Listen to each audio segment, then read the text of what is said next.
Good morning.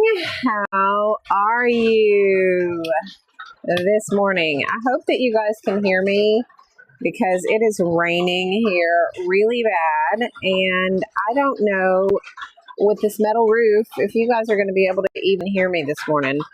So before we decide if we want to do the tutorial, I want to make sure that the sound is okay because I do have my noise reduction mic on, but it is pouring. Hey, Rhonda, can you hear me? Because the metal roof on my studio is so loud with this rain. But I have my reduction mic on, so I don't know if that's gonna. Okay, good. I was worried you guys may not be able to hear me because, I mean, I guess this mic works really good. I have this kind, this with the noise reduction, so hopefully that's good because I'm telling you right now, if you could hear how loud this roof is with this rain going in my studio, it's very soothing. It makes me want to go to bed. Hi, Kinder Kelly. But I put this mic on this morning because I thought, well, maybe it'll reduce the rain noise for you guys and y'all can hear me because I can't even hear myself, honestly. It's really loud. So if you guys can hear me, then this mic is really good. That's all I'm going to say. If you need a good mic, then this is working because it is super freaking loud in my studio. It'll be interesting when I watch the replay back to see how the sound is because I thought I had pics, but yes, I will, Rhonda. Okay, so this is, let's see, since we came back from the holidays and got back on track, these are the ones we've done so far. Okay, and I don't have, these are not in order because I don't remember, but they're all on the website. They're all uploaded to my Tube of View except for yesterday's, which was the fox. This is not up yet, but all the rest of these are up, okay? All right, so what we did, we've done the duck. So there's our duck. We have done, in gouache paint, we did this gnome. Then we also did the raccoon. We have done the bunny. We have done the giraffe. We have done the skunk. We have done the sloth. And we've done the hippo. And then yesterday's tutorial was the fox. So that is all the ones we've done since we got back on schedule after the first of the year. And I think they're all amazing and precious and all the things. We are going to be doing a different one today. I had somebody yesterday, it was Kristen, ask if we could do a bug. And I'm not into like bugs because they kind of freak me out a little bit. But, and I'll do some more other than just this one. But I did do a little search yesterday and I found this cute little worm. Thank you, Rhonda. I know they're all amazing, aren't they? So we did this cute little worm and I found this cute little worm. So that's what we're going to do today. So instead of, it's not really a bug, but it's kind of a bug. So, Martha, they stay up indefinitely. They're on my Tube of View channel. You can get that on my TikTok page. You can get that LINK on my TikTok page. So this is what we're going to do today. We're going to do this worm. Yeah, it's a baby butterfly. We're going to do a baby butterfly today. So that is what I thought we would do since Kristen yesterday said bug. And I was like, and I was kind of wanting something that had some color to it because we've done a lot of browns, as you can see, like all of these. And then we've done a lot of grays. This was a brown. We've done a lot of grays. So I felt like this was the only one that we really did like color-wise. So I wanted something that had some color to it that was outside of what we've been doing the last few days. So I thought that would be a good one to do, because when I was looking at like the possum and the mouse and the horse and all that, those were all still in these colors. So I decided to change it up today, and we'll do the baby butterfly today. The fox and the skunk. Yep, me too. They're both cute. I'm not a fan of the skunk. I think he looks a little strange. I don't know what it's his shape. It looks weird to me, but to each his own. I mean, some people love it, so. But the fox I definitely love. Honestly, I love the butterfly. I think the butterfly turned out super cute. Yeah, his face is cute. You're right. He does have a cute, sweet face.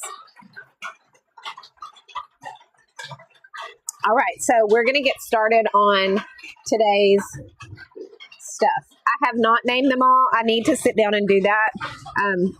Honestly, I've been really swamped with content creation because I have a lot of samples in a box right now that I've got to get some videos created for. So I have been very, very busy doing that. So I haven't had really a lot of time to focus on getting these done. But I'm hoping that by the end of the weekend, because it's going to be cold here this weekend, so I'm going to probably not be in my studio all weekend. I'm probably going to be under the blanket in my living room, staying warm. And so I'll probably sit with my computer and get them all named and all listed on my EBAY site so that they will be up and ready to go for my sales for the week. And I'll have to name them before I do that. So I'll probably be getting the names and stuff all done this weekend. Yeah, it's raining really bad, Casey. So I have my mic on, but it's the reduction mic, but it is pouring here, like absolutely pouring. And unfortunately, I have a metal roof on my studio, and so it is incredibly loud. So, and I actually mentioned that earlier today. I was like, I don't know if you guys will even be able to hear me today.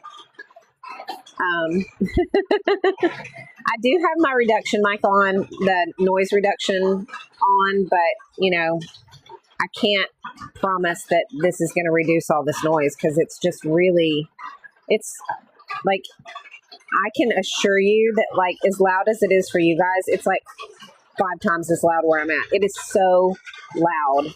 Like I can't hear myself talk.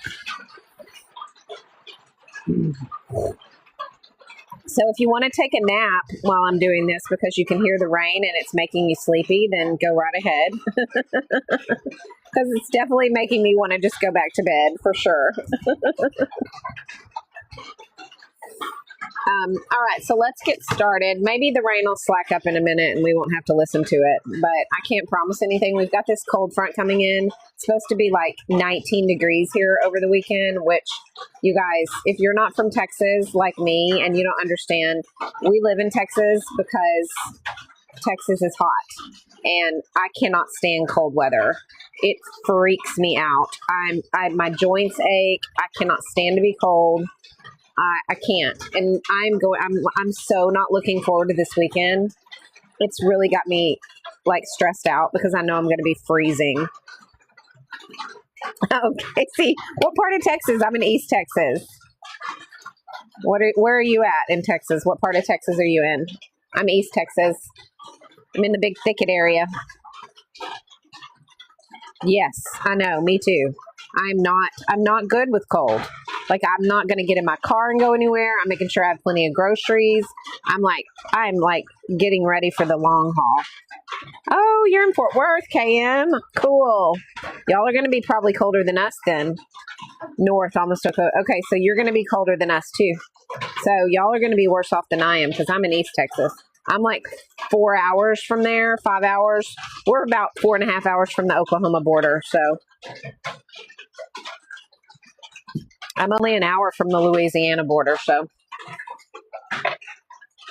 Okay, so let's get going. Oh, Loretta, see, I don't live there. That's the reason I don't live there, because I don't want to do that. And now here we are in Texas, and we're not supposed to have this kind of weather.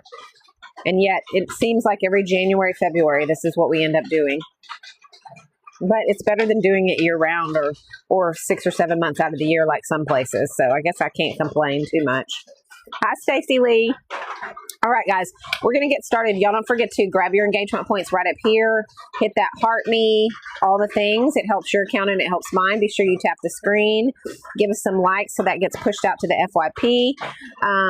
And be sure that you share the live out to anybody who might want to do the tutorial with us. And we are going to get started.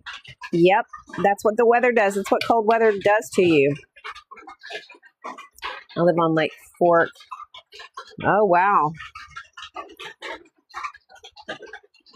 Oh, Martha, yeah. Okay.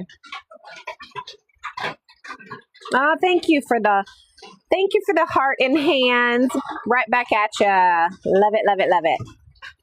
All right, so we are going to get started. We're going to be doing the baby butterfly today, the worm, since Kristen asked for a bug yesterday, and I'm not really into bugs, but I did find this cute little worm, and it is not brown or gray, which is what we've been doing so much of, as you can see.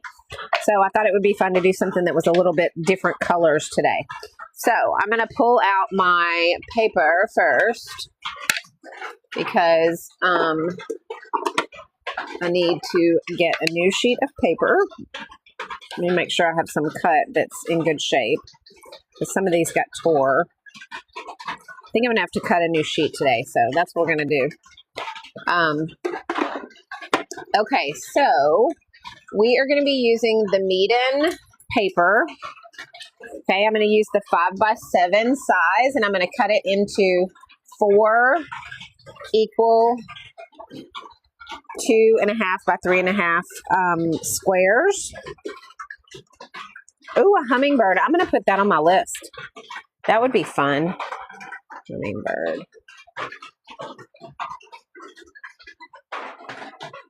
All right. I'm going to put that on my list for sure, Casey.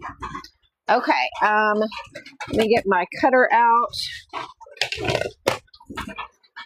And we are going to do the, get this situated so we can cut it into our ACEO size, which we are going to measure it at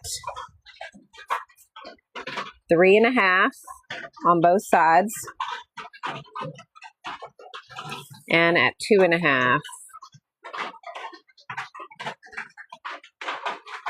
And then we're going to cut that.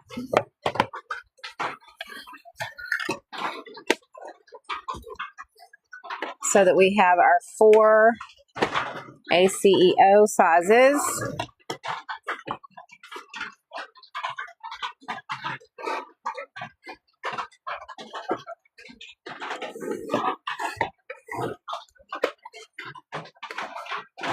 And then we'll have them cut for the next 4 paintings, which like I said, I purchased a bunch of pre-cut ACEO sizes, but I got them off Zon and they were crappy paper. So it's going to be a little, today we're doing a little worm. And I have ladybug on my list because I saw some cute ladybugs yesterday when I was looking for some bugs. So anyway, I got those pre-cut ones and I did not like them. So doing this pre-cutting, just cutting these myself has been a better option for me. Now this stuff does have glue on the edges to keep it from curling up. So sometimes the glue bunches up. So I like to peel that off if I have an issue with it. Okay, so I've got my 4 equal parts cut. So you see I have no waste. So that piece of paper gave me 0 waste, which I love because sometimes when you cut sizes that you need, you end up with like a little sheet of the paper that you can't use. Well, with this, you don't have that problem because it cuts four equal parts. So I love that about this paper. So we are going to, so that's the meet-in paper, which is right here. Just so you guys know.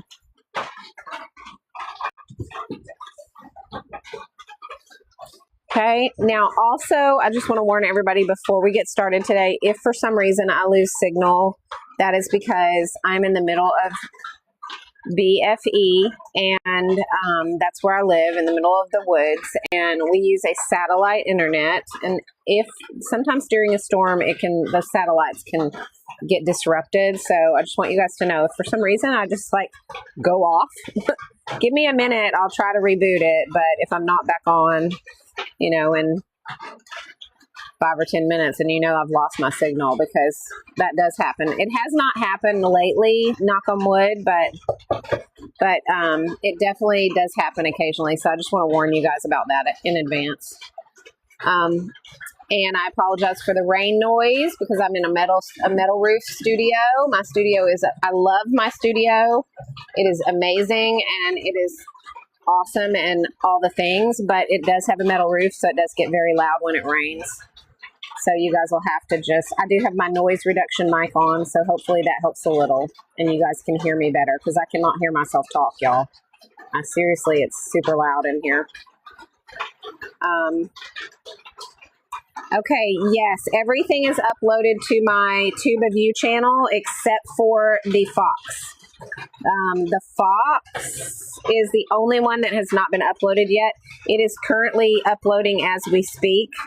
So while we are doing the live, it is uploading. So maybe by the end of the live, it might be ready to go. But it's not right now. But everything other than that is all uploaded to my Tube of You channel. So if you're looking for if you're looking for the replays, that's where you can get them. You can get them, and you can find that on my TikTok page. If you're looking for that, to find where those are, you can find it on my TikTok page under my LINKS. All right, let's go ahead and tape this off. I'm going to tape mine onto wood because I want to be able to move it around. So I like to tape mine off onto a piece of wood to be able to move it as I use it. Okay. Rochelle, that's funny that it sounds like that, but yeah, I can see that. I'm glad y'all can hear me, guys, because I'm telling you, I cannot hear myself. I feel like I'm screaming at you, y'all. I hope I'm not too loud, because I do feel like I'm yelling because I'm trying to hear myself. Every now and then it slacks off a little bit and it makes it easier, but I definitely can't hear y'all or hear me. All right, we're doing just about a 1/4 inch border on it. So everybody go ahead and get your whatever tape you want to use. I use washi tape, but you can use painter's tape. You can use art tape. You can use washi tape, whatever you feel like you want to use. I just like washi tape because I have a lot of it, first of all. Second, I can see through it, so I can see my borders and make sure they're all even and look good. And then also, I just, it makes really clean lines around my paper. Now, sometimes when I heat my paper up to dry everything, it does pop up and I'll have to use painter's tape to keep it down. But other than that, it usually works really nice. So I like washi tape, but feel free to use whatever you would like. All right. If you love watercolor, just purchase it. Yay! Love roses. Good. Yep, I'm all about watercolor. I absolutely love it. So, how do you know when to stretch? When to stretch your paper first? I'm not sure about stretching my paper. I don't stretch paper. I'm confused about that question, Rochelle. I'm so sorry. Can you rephrase it so I can understand it?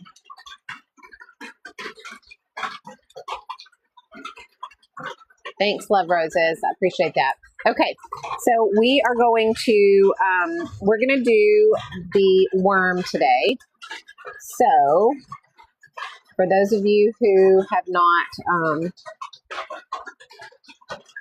hang on one second, let me just check this really quickly before we get going.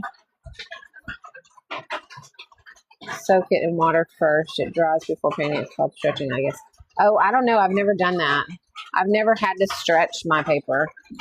There are certain kinds of watercolor paper that you have to stretch, but not the medium. Okay.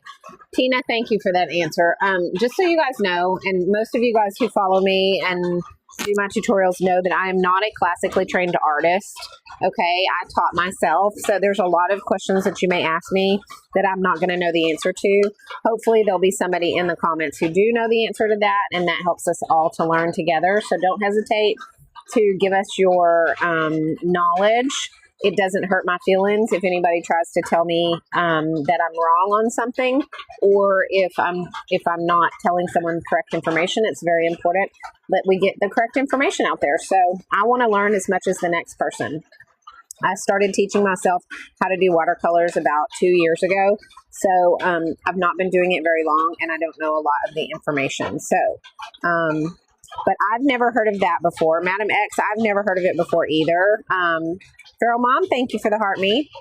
However, evidently, we don't have to do that on the meat-in paper because I've never done it. I've always used, and this meat-in paper is amazing, and I love it so much.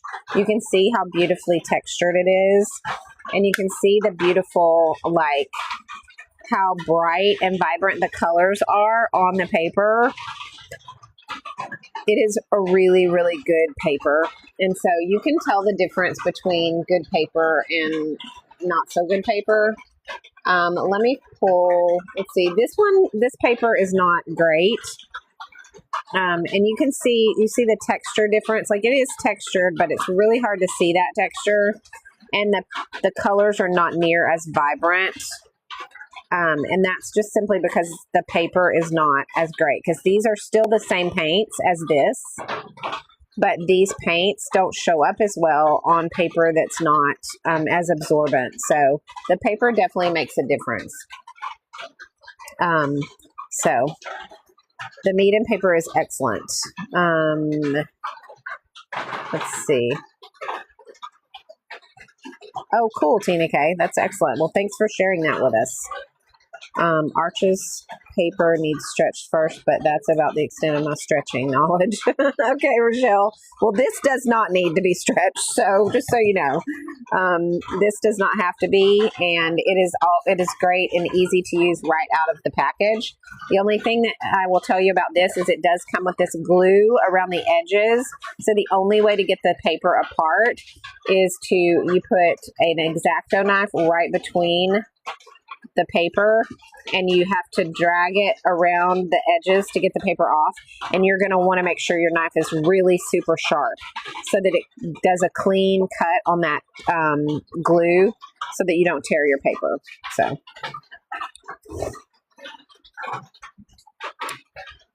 Love Roses has that paper. Do you have to stretch it? Do you have to stretch it, Love Roses? I'm just curious because I've never heard that before, but I'm loving the information and learning, so I'm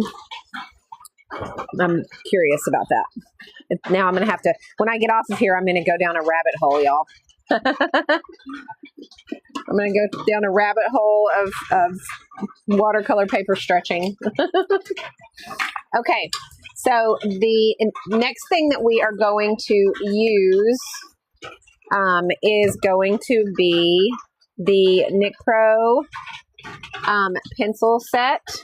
So we will be using that as our sketching tool today. Yes, that is how you do it, Tina K. If you have questions, shoot me a DM and I can show you. Name is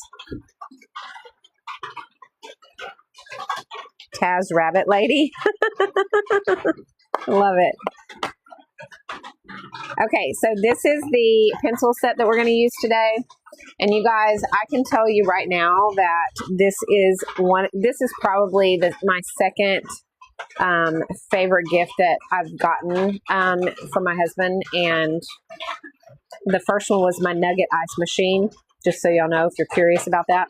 But this is my sketch kit that I use, and I use this every single day, multiple times a day. It does come with the 0.5, 0.7, 0.9, and 3 of the 2.0 size pencil leads, which I love because when you're sketching, if you use different sizes, you can see you can get all kinds of different detail by doing different size pencil leads. Like I did a different size in the center to the outside, and then the details were done differently with a smaller size. So sketching is great with this kit because you have all the different options and you have all the different hardnesses of your lead. So your lead is like you can do the dark or the light lead depending on what you're wanting to do. And you get colored leads for the 2.0. You get extra erasers. You get 3 of these soft erasers, and you get a kneaded eraser. You get pencil sharpeners for your 2.0s because those are a little bit bigger lead. So if you want to sharpen them, you can. So I love, love, love this set. It comes in this travel case so I can put it in my bag and take it with me wherever I go, which I do all the time. So this is the pencil sketching set that we will be using today. I will probably be using the 0.5 today to do the sketch before we start our color. All right? Okay. Hey, Angel. How are you doing this morning? Welcome in. Welcome in. Okay. So that's the pencils we're going to be using. Now, the next thing that we're going to be using is the Meeden watercolor set. This is my go-to set. I love this set. I use it every day, multiple times a day. And, let's see, great. Didn't hit any snow going to my sugar. Well, that's good, Angel, because snow is, I couldn't drive in the snow. There's no way. Being from Texas, no way. Hey, Charlene, how are ya? All right, so this is our next, this is the next thing that we're going to need today. We're going to be using this Meeden watercolor set.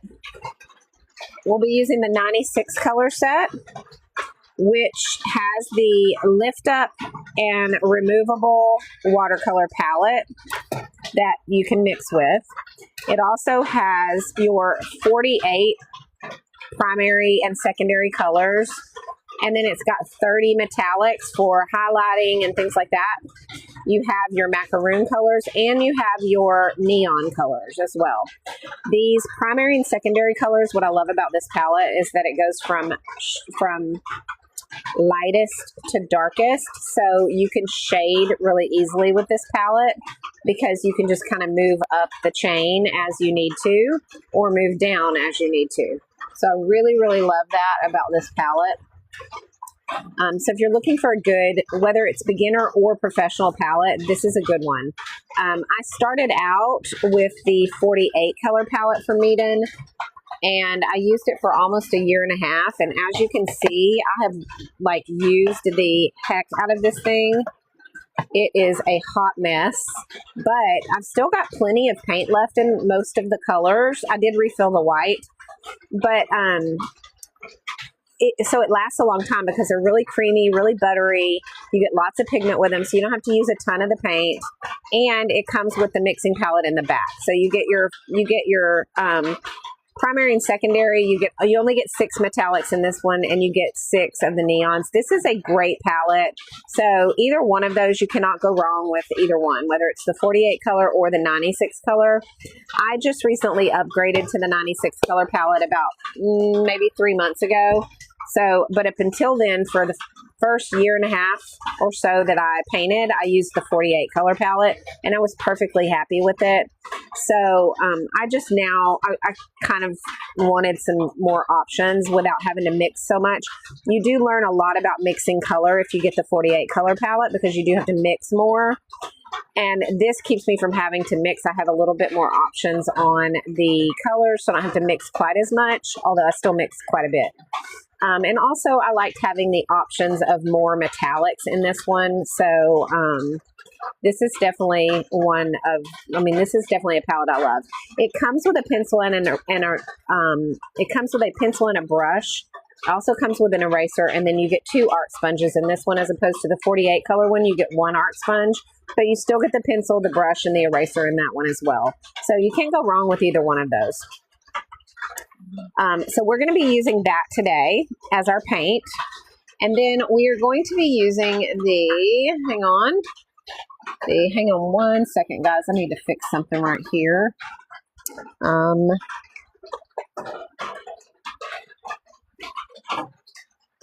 My screen was locked up, and I want to make sure that I can get you guys situated. All right. So the other thing that we're going to be using today are the Eden brushes and the golden maple brushes. So let me put those up for you. Maybe if I can find them. Let's see. Oh, they're up. Okay. So we're going to be using the Eden brushes. Those are right here. I have the 1, 3, 5, and 7 4-brush set. So this is the 1, the 3, the 5, and the 7 size. And these brushes are very short, so you can control your strokes really easily when you paint. They are also designed ergonomically to reduce hand fatigue. So if you're painting for a very long time, your hand is going to not wear out as quickly. Hi, Seema1234. How's it going? Also, this doesn't rust, so you don't have to worry about getting rust in your art, which is really nice. And the ferrule is nice and tight. Now, they're made with synthetic squirrel hair, so they hold their tips really well. And you can do even detail work with even the larger brushes. So I really, really like that about this brush set. They hold a ton of water as well. So if you're looking for a really good professional brush set, but you don't want to break the bank, this set is perfect for that, because you get a professional set, but you're not paying a professional price. I think this set is right now on flash sale, and it's under $30 for the 4-brush set. And that is so inexpensive, considering that oftentimes you have to pay $40 for 1 brush. And so this set is great, and the price is on point. So if you're looking for a great brush set, this is a good one. So we're going to be using this brush set today. The other brush set that we're going to be using is the the golden maple detail brush set. This detail brush set right here is normally sold out, so I'm excited that we have it in stock, because trust me when I say it has been out of stock for a very long time. Sorry, I'm trying to find my brushes. What did I do with it? I wonder if I put them over here. Sorry, guys. Sometimes here they are. All right. This brush set has 20 different detail brushes, as you can see. You get your rounds, you get your liners, you get your flat brushes, you even get your fan brush if you need it. So this has got a really good options for details. Love this set, and like I said, it's normally sold out, but they are in stock right now. So if you're looking for a good detail brush set, go ahead and grab this while they have it in stock, because it seems like every other day they were selling out. So it comes with a case, and I just keep it, normally I keep it hanging on my pegboard in front of me so I can just grab them. I actually put it in a drawer yesterday after my live for some reason. I don't know why. That's why I couldn't find it this morning. But I keep it hung up, and that is the detail brush that we're going to be using. Okay. The next thing we will be using is the colored pencil set. I have 2 different options on colored pencils. The first one is this colored pencil set from Color. This is the one I will be using, and I will tell you why. I like, now that I have learned how to use colored pencils better, I like to have more options, and I'm going to show you what I did so you guys can see. Let's see. Let me find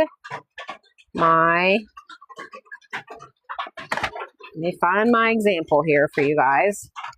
because I want you guys to be able to see it and know that, okay, here it is. Okay, so there are two different sets that I use. The option 1 is product number 6 and option 2 is product number 7. Product number 6 right here is what I did with this orange right here and this green. And then product number 7 is what I did at the top here. And here's the difference. When you have less options of colors, the blending, even I love both sets. Okay, don't get me wrong. I don't want you guys to think that I'm not saying I don't love this set. I love the 72 color set so much by Watercolor. It is such an awesome set. The problem is you don't have as many options in colors, so your blending is not as smooth. Now, it's still beautiful, absolutely beautiful. But when you move to more options of colors, you can see how much smoother the blending is with this green as opposed to this green. Because here I had 3 colors and here I had like 6 different greens to choose from, or 7. So the more you have to choose from, the more blended and smooth the blending can become. So you can see the orange right here where I had 3 oranges to choose from, and the orange right here where I had multiple oranges to choose from. So that's the difference. But if you're not used to using colored pencils, the 72 color set is what I started with. That is the first set that I've had. I've had that set for 3 years. I've had that set for 3 years. And I loved it, and I still love it. However, now that I understand blending a little bit better, I went ahead and got the 240 color set, because now I'm capable at this point of understanding why I need the more color options. So I hope that makes sense, because I don't want you to get the 240 color set if you feel like, just because you feel like because I have it, you need it, okay? Because the 72 color set has worked for me very, very well for 3 years. And it's much less expensive. So just so you know, you have those options. I will be using the product number 6, but a lot of you guys that do my tutorials with me have the 72 color set, and that one is perfectly fine for what we're doing, okay? So I just want you guys to know that. So we'll be using some colored pencils. And then the last thing that we are going to be using is the Grabby multi-liner pens, and that is right here. And these are what we are going to be using for our detail work. Oh, hang on, get those out. Our detail work. And they come in all of these colors and sizes in this kit. So this kit has 20 different pens. Okay, and you have all the different sizes in black, and then you have the 05 size in all of the primary colors. I love this set. We'll be using the 003, 005, and probably the 01 in that set. These are waterproof, archival ink. So the great thing about these is when you put water over the top of them, they're not going to smear or smudge. So you don't have to worry about that when you use them with watercolors. And that is super important when you are painting, because if you do your detail work and then you have to go back and add water over the top of it, it will smear. So you have to be careful with that. So make sure that whatever pens you use, you are using something that's waterproof. And these are also waterproof. If you have this set, which is the Micron set, those are also waterproof pens, and they will work really good as well. So, and you can get those in the smaller sizes too. Okay, this is the 005 in the Micron. So Microns work just as fine as the Grabby. So don't feel like you have to use exactly what I have. I just like to let you guys know all of the products that I'll be using today for our tutorial. Okay, we're going to get started. I'm about to move you to the overhead position so you guys can see what I'm doing. But I want to make sure before I do that, I show you our inspiration picture.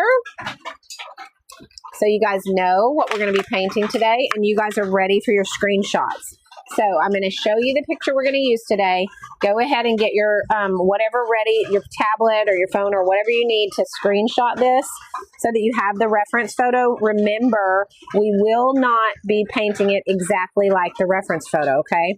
I mean, we will use that as our inspiration, but our art is going to come out totally different than the reference photo. So don't have any expectations. Understand that even if you don't like it, other people are going to love it.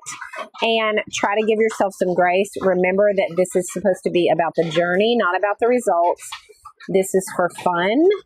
And I'm going to show you step by step how to do it. So grab your watercolors, grab your pens, your brushes, your paper, and grab whatever device you need to screenshot our reference image, okay? This is an AI image that I produced, and I said, here is my art style. I used my art. I uploaded my own art and said, here's my art style. Please create a inchworm in my art style, and it created it. So I'm not stealing anybody's art. We are using this picture that is AI generated as our reference.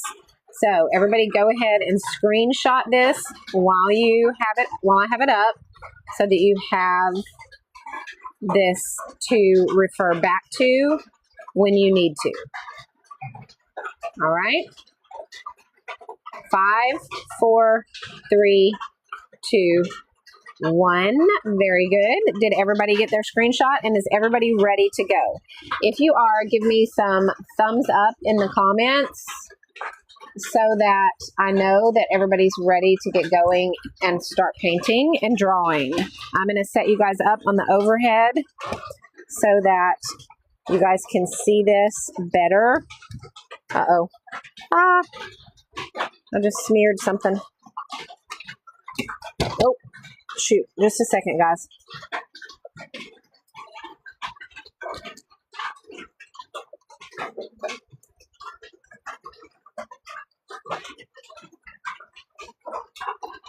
Okay. Sorry, I had some water on something I had to fix.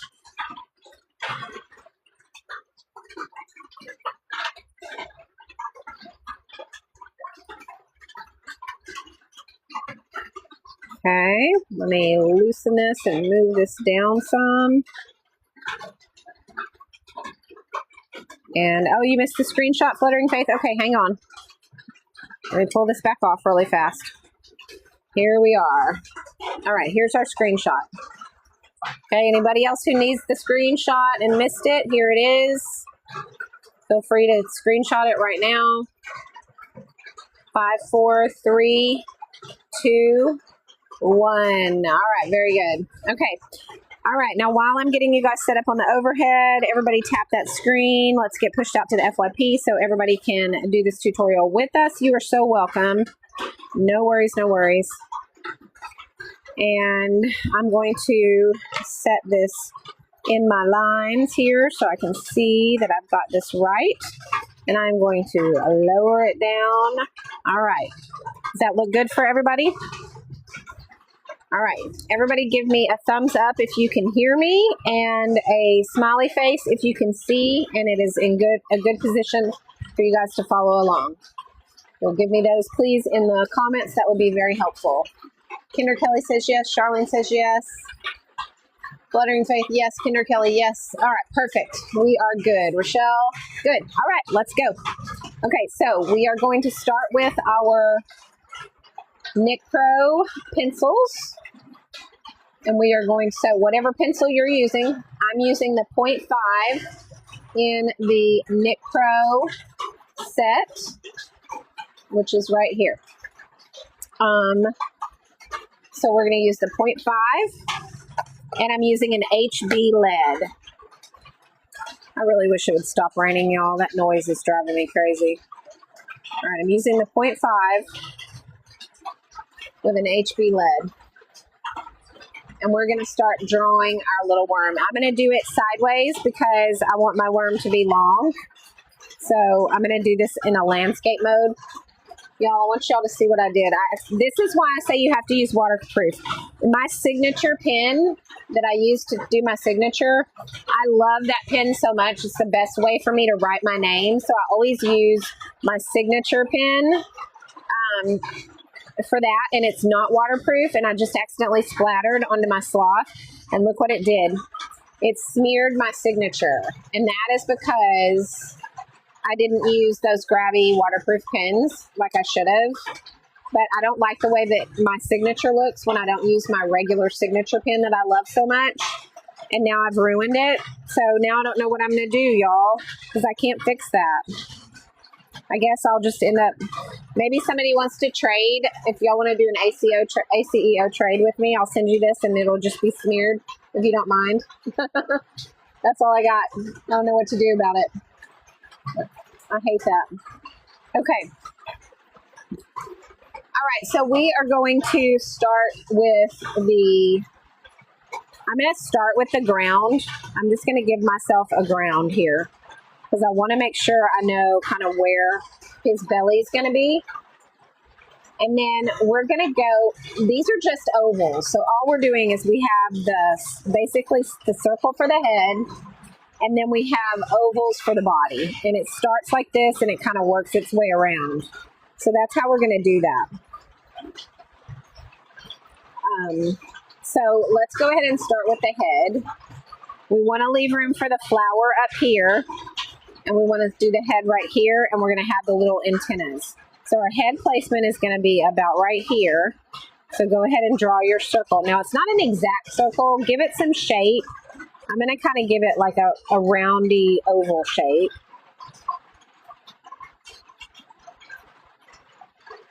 For our head. Okay. So it's a little flatter at the bottom. I don't want it that flat though.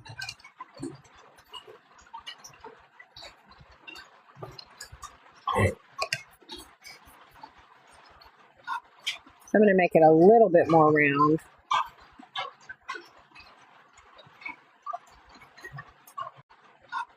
So I'm going to make it a little bit more round.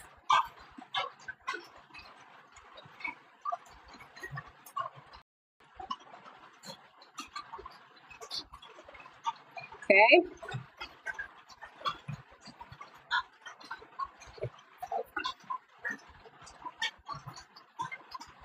All right. Now we're going to go and we're going to do our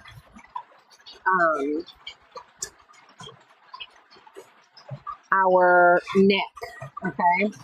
Hang on, guys. I'm going to fix this so I can see it better. Okay. Perfect. Okay. All right. So now we're going to do the neck. And the neck is in two parts. So we have an oval. Actually, what we're going to do is we're just going to go down. We're going to pretend that it's like a smiley face, okay? So we're going to go a smiley face here. Then we're going to do a smiley face here. And then we're going to do a smiley face here. Okay, like that. Then we're going to do that same thing. And it's going to come all the way around to about halfway under his chin. And then we're going to do that same thing. We're going to do a smiley face here. And we're going to bring it up and around like that. Then we're going to do it again, a smiley face here. And bring it up and around. And then we're going to do it here, a smiley face here. And up and around. Okay. Now we're going to do our ovals. Angel, we're doing a little worm today. We're doing like a baby butterfly today. So it's a baby worm.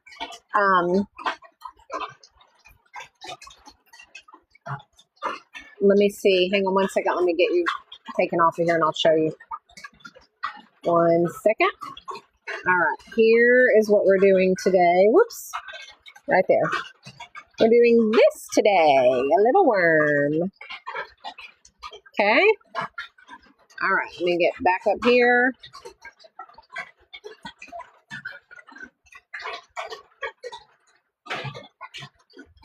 All right, are we back in place? Can everybody see? Okay. All right, so now we're going to do our little ovals. I know, right? Silly work. We don't want that. All right, so we're going to go ahead and we're going to do our oval, and it's going to start right here at the base, just underneath the head, and we're going to do our oval, and we're going to bring it all the way down, like this. Okay? I don't know why I made that flat, y'all. Hang on.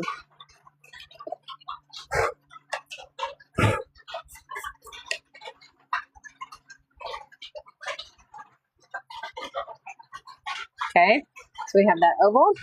Now we're going to do another one right beside it. Okay, and we're going to do another one right beside that. See, this is going to be... Now we're going to do another one, but we're going to kind of lean it back a little bit, like that. And then we're going to start to lean it back a little bit more. And then we're going to really lean it over here. And then we're going to lean it right here at the end. Okay? So there's our little body. Remember, all the details will come later, so don't worry about it if it looks like a hot mess right now, because we are...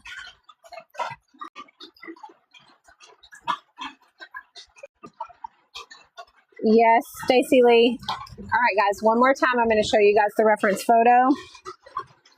Okay. One more time. Da-da-da-da-da-da. Here we are. There's our reference photo, Stacy Lee. So we're going to have the little flower and the worm and the little flower on the ground there. Okay? All right. Okay, let's get back up here.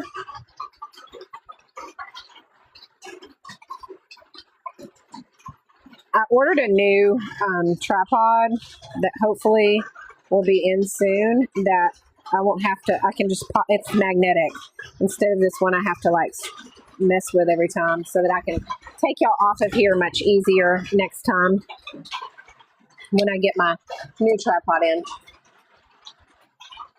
Don't apologize, Stacy Lee. It's okay. I don't mind showing you guys. Okay, so now what I should do is print them out with my little photo printer that I have, and then you guys can, I can just set it beside me and you guys can have it. That's what I should do. That's a great idea. Maybe I'll try that tomorrow. Okay. No, don't ask. Don't worry about asking, Angel. Not a problem. It's never a problem for me to show you guys.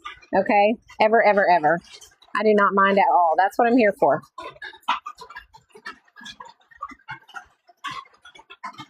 Okay, so now we are going to do, we're going to draw the eyes. We want to get the eyes drawn in. And the eyes are just going to be, you're going to have your frowny face here and your frowny face here. Okay. And then you're going to make a big round circle out of that. So you're going to make a circle here, and you're going to make a circle here. Okay, just like that. And then you're going to do a circle inside of a circle. Like this. And like this. Okay, so now we have the eyes. We'll do the details and everything and highlights and all of that on the eyes later. But we want to at least know where they're at so we can paint around them if we need to. We're going to do the little mouth right here. And we're going to do the nose right there. Okay? All right. Now let's do the flower. It's going to come out from behind his little head. And we are going to do... let's do the center of the flower first, okay? Because that's going to make this easier. So we're just going to do kind of a squiggly like circle like this, okay? That's how we're going to start out. Then we're going to do some stems. So I want you guys to just do like they're like a smiley face with a circle on the end. Okay, we're going to go around and do those all the way around. You can do them whichever direction you want.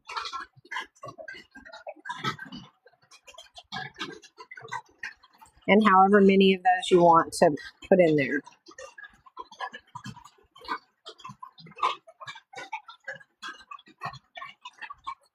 Okay. Okay. And now from there, we're going to take we're going to make our petals. They're like a little heart. Okay. And now from there, we're going to take we're going to make our petals. They're like a little heart shape. Okay. And they come off of each other. And you just do like a little heart and bring it in. Again, right here, a little heart. And here.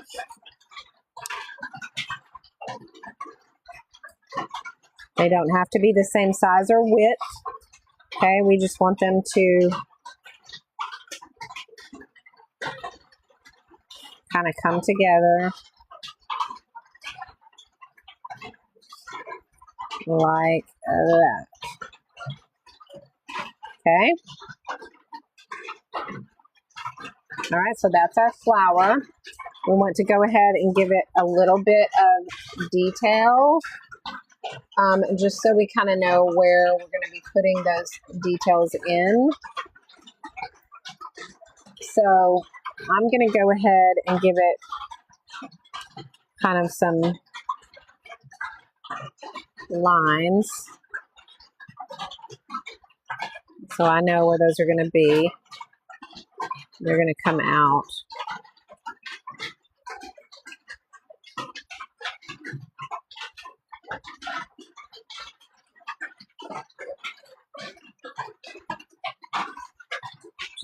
Just so I kind of know where I'm going to be putting those marks. They won't show when I put paint over it, but they'll be enough to where I kind of know where I'm going with it. Okay. All right. Then we are going to, let's see. Hang on, guys. I'm sorry. I'm looking for something.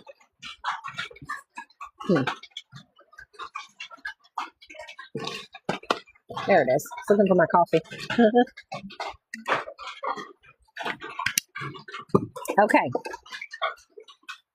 So we have our flower. And now right here at the base, we're going to do another flower right here. We're just going to pull out our little stem. And our flower here is going to be like a little triangle shape, like a rounded triangle shape. And then we're going to make our little zigzag across the top. And we're going to make some round petals like that. Okay, and we'll come along with some leaves underneath it too. You can make some leaves right there and maybe put some leaves right there. Okay. All right. Okay, now we do need to put his little antennas on. So let's go ahead and do his little antenna. A little circle here. And then right here, we're going to do one. So we have his little antenna. Okay, do one. So we have his little antenna. Okay. I feel like those are too far apart. What do y'all think? I feel like the antennas need to be closer together. Let me erase that.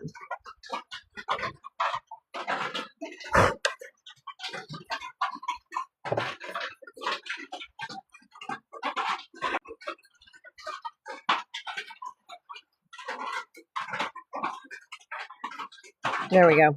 Much better. Okay, so there is our picture. What do you guys think? I feel like we need one more little oval on him too. Y'all let me know where you're at. Give me a thumbs up if you're ready to move on to the coloring part of this.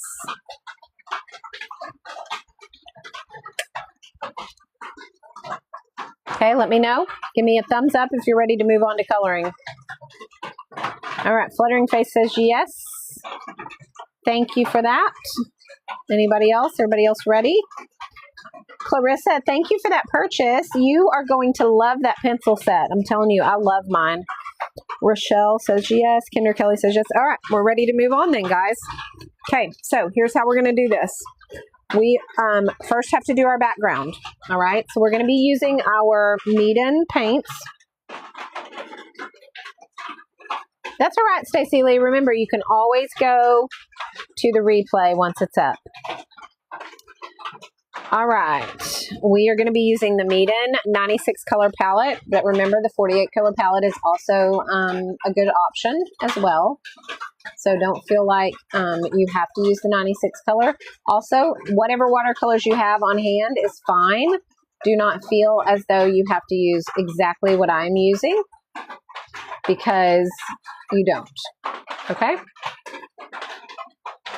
All right, so we are going to use the, let's see, how do I want to start this? Okay, the background I'm going to put, I think I want to do another light blue background, guys. I know I've been kind of stuck on that the last couple of days, but since we've been doing animals and I feel like they're outside, I feel like the background should be like the sky. So that's why I've been using the blue, but use whatever color you want. Go ahead and get your Meeden. I'm using the number 5 brush, but get whatever brush you want from a,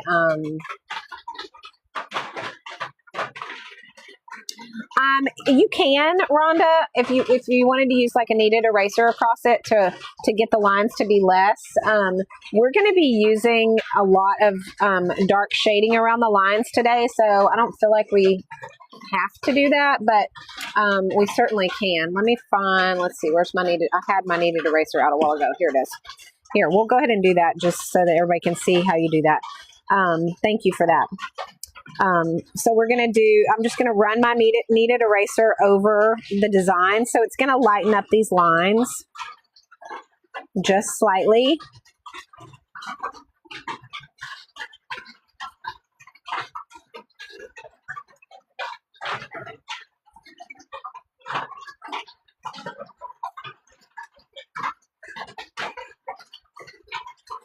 Okay. So they're a little bit lighter. And that way they're not going to show quite as much when we do our painting, although they're not going to really show it all because we're going to be using black. We're going to do a lot of shading in between each of these little lines, so it's not really going to show, but that's okay. We should, I should be in a habit of doing that, and I'm not, so I'm glad that you said that. Okay, so let's go ahead now and get your whatever large background brush you have. We're going to put water over the whole design. Okay, water over the whole design. Yellow background, Stacey Lee says, so let's use a yellow. I'm going to do this yellow right here. And we're going to put it all over the design. And I know it looks immensely bright right now, but don't worry. Remember, you want to put lots of water on it. Okay, so now I'm going to rinse my brush. And I'm going to pick up a ton of this color with my dry brush. And if you still feel like it's too bright, you can always take your paper towel, if you have good paper, and you can just do like this. Okay. Just remember, if your paper is not good, it can like tear your paper. So you want to make sure that you're using really good paper so that you don't tear it. Okay. If you rub it with paper towel. CD Life, it's the rain. I have a metal roof on my studio. Sorry, I addressed that earlier before you got in the room. I have on my mic that is a noise reduction mic. However, unfortunately, I have a metal roof on my studio and the rain is very loud. I can barely even hear myself talking right now. So the fact that you guys can hear me at all tells me that my mic is working. Fluttering Faith, the best paper that I recommend is this right here. I'm going to pin it below for you. This is the Meeden watercolor paper. It's exactly what I'm using today. The difference is I've cut it into 4 ACEO sizes. So I use the 5x7 and it makes 4 equal 2.5 by 3.5 inch ACEO sizes. So you can get 4 of these out of 1 sheet of that paper. And that's what I'm using.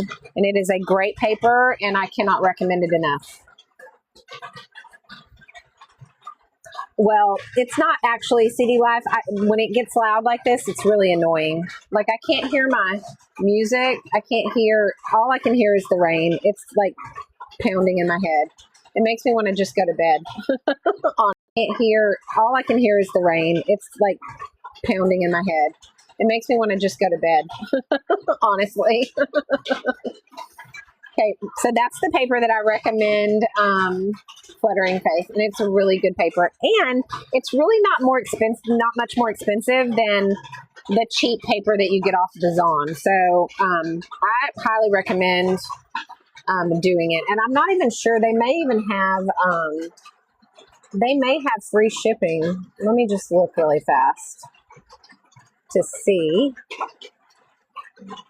Yes, they do have free shipping.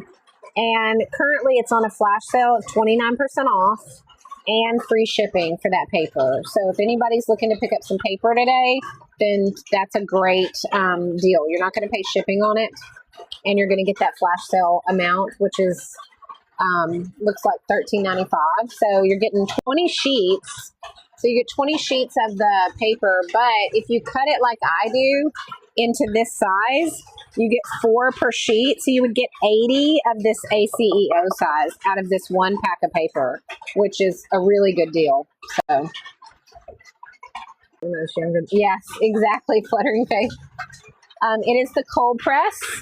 It is the cold press 100% cotton 5x7. Comes in 20 sheets and it's 300 GSM.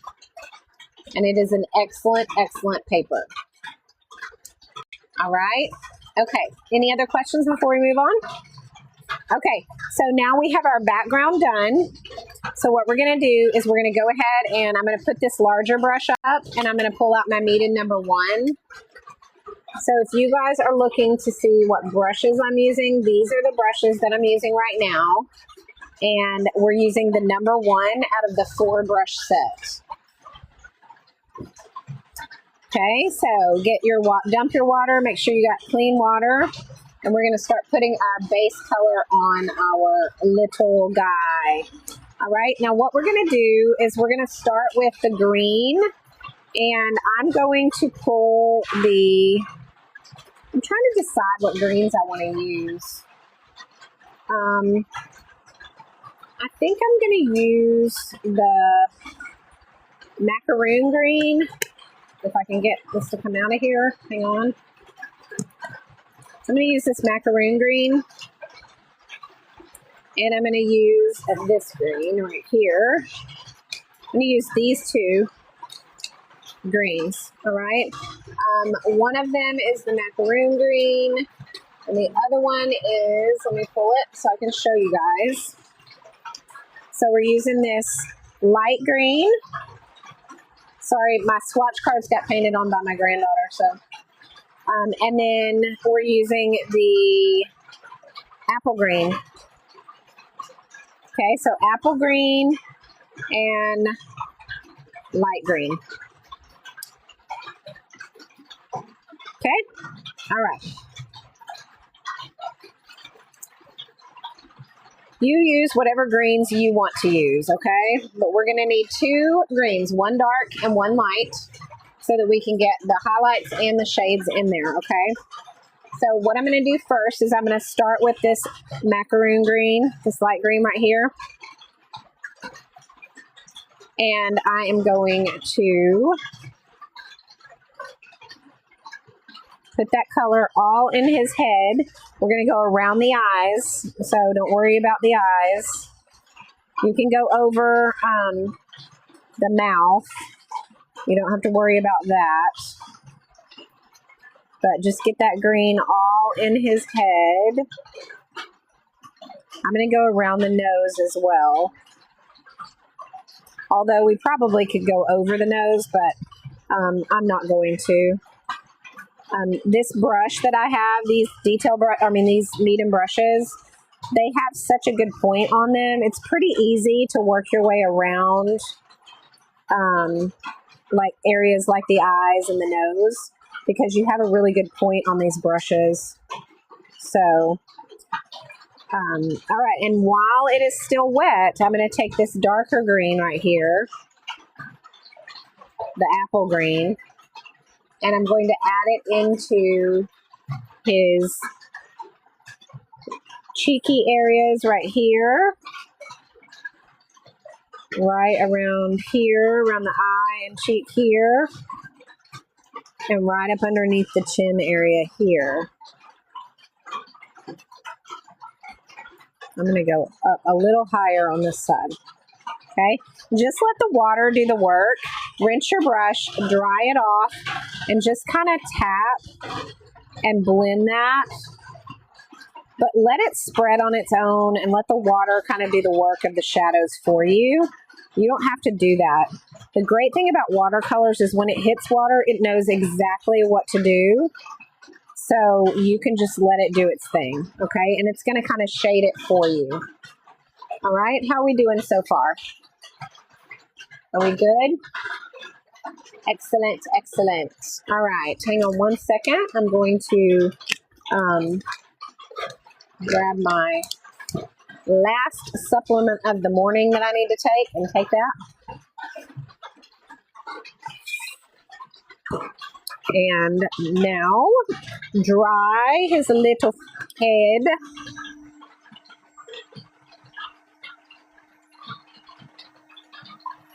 Okay, so he's nice and dry.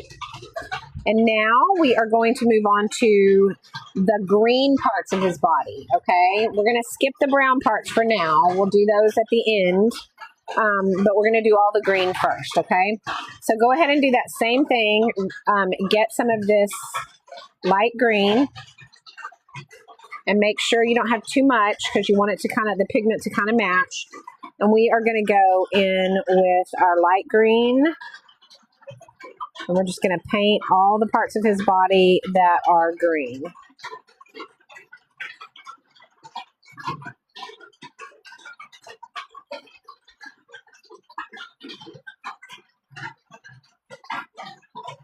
And I want you to paint this as if you're not going to be shading with pencil. Because, first of all, if you don't have colored pencils, you want to be able to shade with your watercolors and it be fine.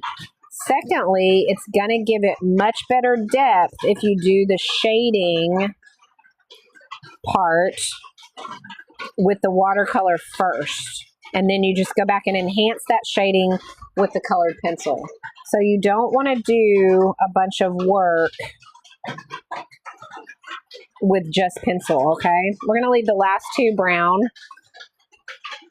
Okay, and now while that is still wet, we are going to put in some of this dark, okay? Now we're going to have to be very careful. This dark is going to overpower if we put too much, okay? And because these are small areas. So we want to have a lot of shading around, like right at the chin area right here and around here. So go ahead and put quite a bit of dark there and then rinse your brush, dry it off, and just kind of dab it like we did on the head so that it's blended well, okay? We're going to do that same thing right along the base of the next line.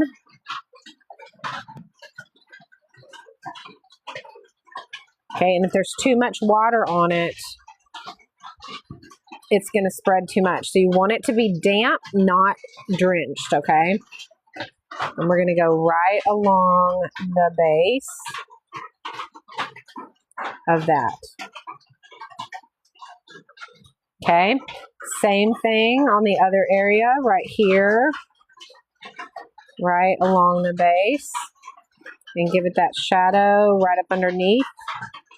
Okay, rinse your brush and dab it wherever you need to get it to blend out. All we're doing is just separating those little curves of his neck. Okay, you guys see how that looks now? Hey Babs, how's it going? Sorry, I'm catching up on comments while I'm letting that sit for a minute. Okay, so now we're going to do that same thing along the base of this curve, okay? So take that green and go right along the base of this curve here. Make sure it's still damp, okay? If it's not damp, add a little bit of dampness to it because we want it to blend, okay?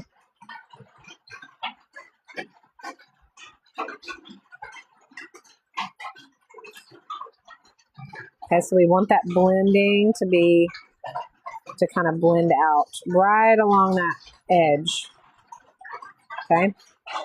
All right, same thing here. Let's make sure this is damp. And then take that green and go right along the edge.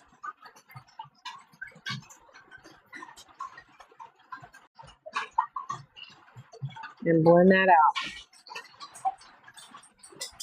Okay?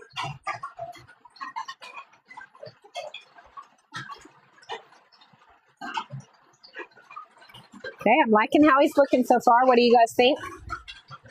Don't worry if he looks like a hot mess. Trust the process, trust the process, trust the process. Okay, guys? It's very important to trust this process. Okay? For those of you wondering about the paints we're using, they are right here. This is the medium paint set that we're using. We're using the medium brushes and the medium paint set. All right, we're adding this next section. Now, mine has pretty much dried, so I'm going to make sure that it's damp because I want it to spread on its own. I want it to do the shading for me. I don't want to have to worry about how it shades. So if I do that, if I make sure it's damp, the pigment follows the water and it will do that shading pretty much for me. And then I just can kind of dab it and blend it. Okay, same thing on the next section. I'm going to make sure it's damp. Add that green. How's the sound? Is it still okay? I know that rain is super loud.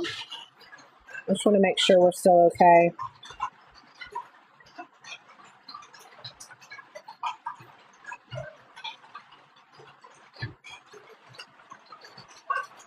Okay, Rochelle, thank you for that.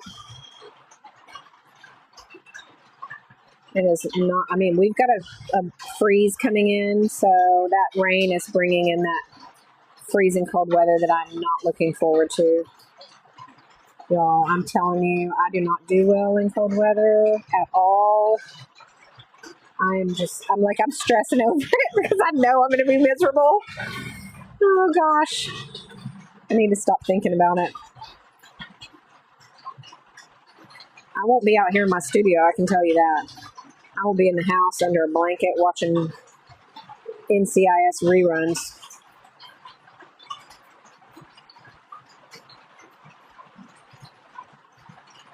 Okay.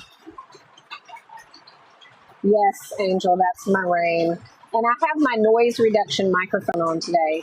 So as loud as it is for you, I can tell you guys that it is 5 times louder for me. I can barely hear what I'm saying to you guys. It's super, super loud because I have a metal roof on my studio. And that metal roof is, I mean, it is loud. But, you know, the thing is I have a metal roof on my house too. So it's just as loud in my house as it is out here in my studio. So it wouldn't have done me any good to move into the house to do it because it's just as loud. Otherwise, I would have just gone in the house and done today's tutorial there. But again, I have a metal roof on both my house and my studio. For those of you who don't know, who haven't been following me for a while, we purchased a property that was built in 1860, a little over a year ago. And we took the detached garage and we turned it into a tiny house. And that's what we live in. And now we're restoring the main house to its beauty and form of 1860. And my daughter and son-in-law and grandkids will be moving into that house once it is finished. And you can follow that entire journey on my daughter's TikTok page if you guys want to. And that is under Pamela Tyner. I'm going to write it for you guys. In case you want to follow the restoration journey of our house and our DIY, that is the TikTok page that it's under. And it is a really fun little page. We do homesteading stuff, we do chickens, and we do ducks, and we do gardening, and we do recipes, and we do DIY restoration of our 1860s home. We're actually fixing to restore an old stove, a chamber stove. So if you're wanting to follow that kind of content, that's the account that you can follow. That's my daughter's account. Oh, you think you've seen her page? Yeah, cool. Oh, you have chickens too? Cool. See, I'm telling you, right now we have an overabundance of duck eggs. Like our ducks are like killing it this season. They are making it. They're like making all kinds of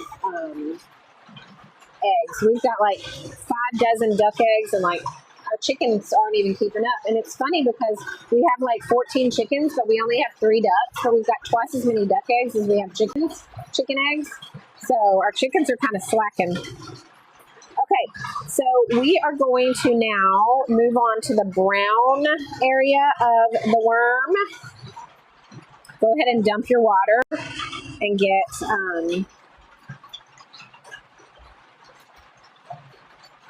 your brush clean. I'm just asking for the ducks. Yeah. Well, we have 4 ducks, but one of them is a drake. So we have a drake and 3 ducks, or 3, girlies, 3 laying ducks. All right. So we're going to use, I'm going to use the ochre for that. So let me put this back.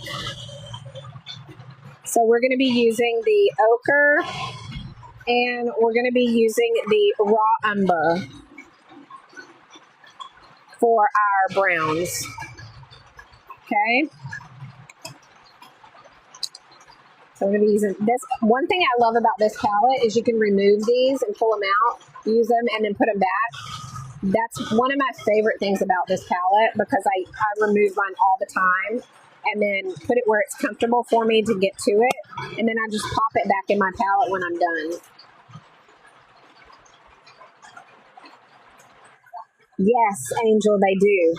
You're right. And their water too. We use the water out of their little pond because we have one of those little swimming pool, ponds for them. And we just take that water and put it into our plants and in our gardens and into our fruit trees. And oh my goodness, that stuff is great for fruit trees. Hi, Jamie. How are you? Good morning. Welcome in.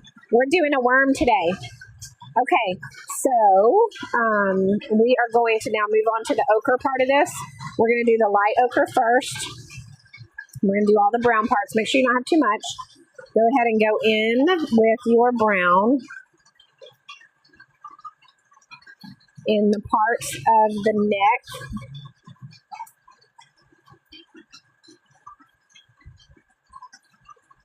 And chest area of the worm.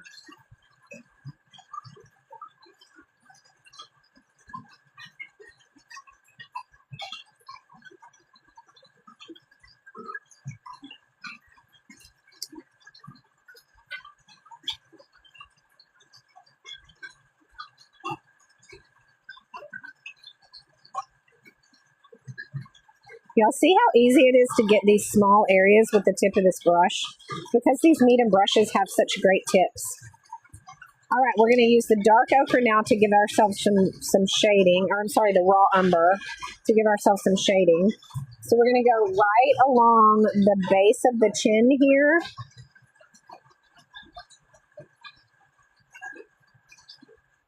And we're going to go right along the line. Hang on, we don't want it to go up. We want it to go down. So right along the line of the areas where it separates those two sections. I'm just drawing my brush and picking up the darkness that I don't want to be there.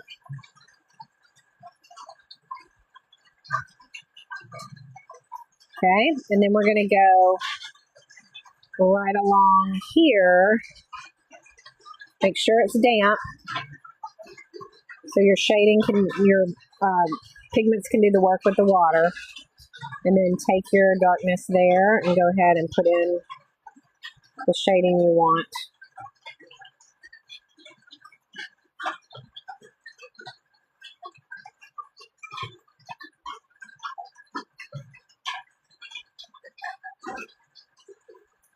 Okay. All right, so there's his chest. And now we're going to do the back part of him right here, his little booty. We're going to do his little booty. Ducks are messy. They definitely are messy. Well, you can also do like those pumps. If you have like a real duck pond, like it's in the ground, you can run a pump from the duck water to your garden and just let it, and put those soaker hoses attached to the pump and pump it into your garden like that too if you want. That's what we plan to do here at the homestead. Currently, our ducks and chickens are in town at my daughter's house, so it's just in their backyard in town. But once they move out here, we're going to do a duck pond with a pump. So it's just going to pump that water naturally to the garden.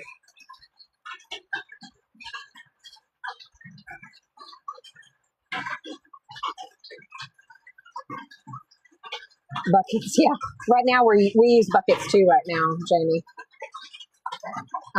Sounds like my mic is covered. Uh-oh. Let me move it. Hang on.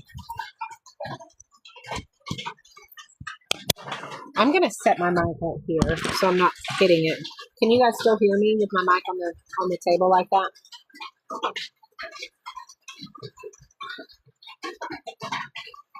It still sounds muffled even after I moved it? Huh. Let me see how my battery's looking. I may need to switch to my other one. Oh, it is clearer? Okay, good. Okay, well, y'all let me know if it gets bad, and I have another one that I can switch to. Here, let me just try it and see what happens. Hang on one second.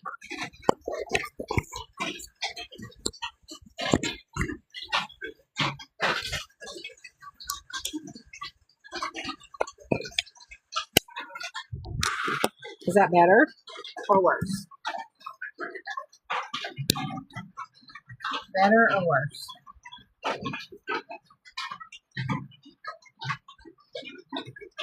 Or the same? Okay.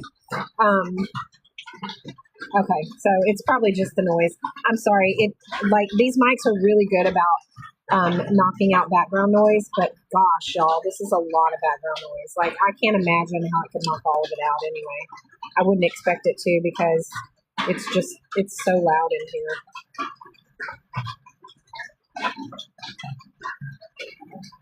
Okay, so we have our base layer on back here on his little booty. Okay, and now let's go ahead and put some shading in on that. Okay, yes. How about now? Better?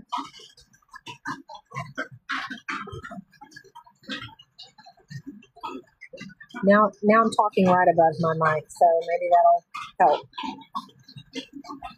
All right, we're going to take our dark, and I'm going to put it with my hand. I'm going to move it over here. All right.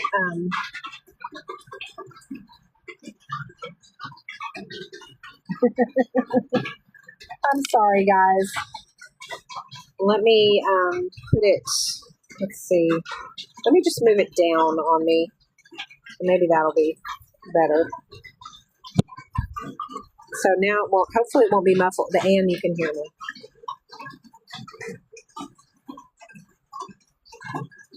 Yeah, I mean, I would think that chicken poop would be good too. Oh, Rochelle says that's better. Okay, good. All right, so make sure you still have a little bit of dampness to your back end here, but not too much, because this is a very, very small area, and you're going to end up with, it will overtake it if you're not careful, okay? Take a little bit of this dark and put it right along the edge where it connects, and then right here.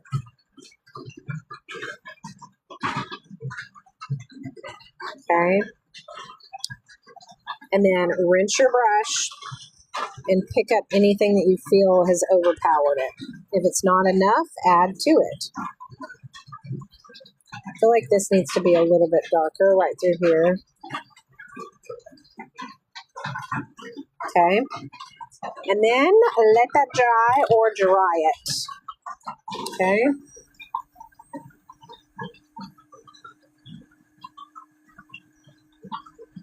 Okay, he's starting to look cute. What do y'all think? You have to let chicken poop sit for a while before using it. Okay, that's good to know, Jamie.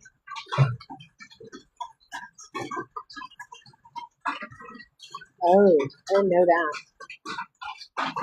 That's good to know.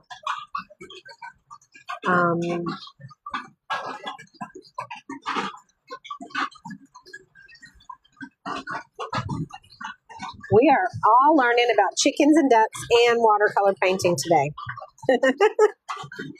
All right, let's go ahead and do our antennas. So we're going to switch now to our detail brushes from Golden Maple. Okay, I'm going to use the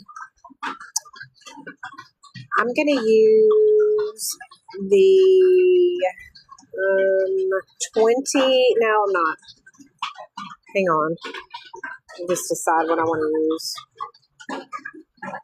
I'm going to use the 3/0 round for this. Okay, so it's going to be that 3/0 round.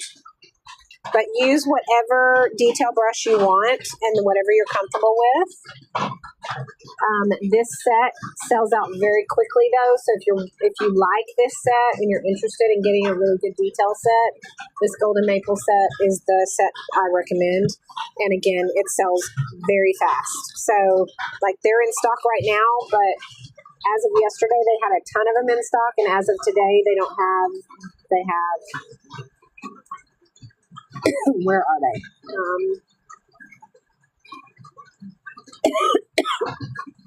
They've got under 70 in stock today. So, okay. We are going to do, let's see. I want to use, do I want to do black or a dark? I'm going to do the dark burnt umber. Okay, so I'm going to use this. It's almost black. Okay, it's this burnt umber right here. So it looks almost black, but it's a brown. And that's what we're going to use to do the antenna parts. So it still definitely has a brown tint to it.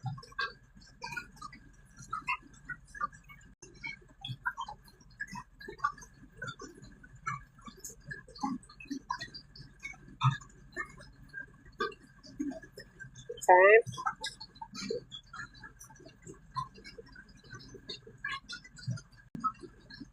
All right.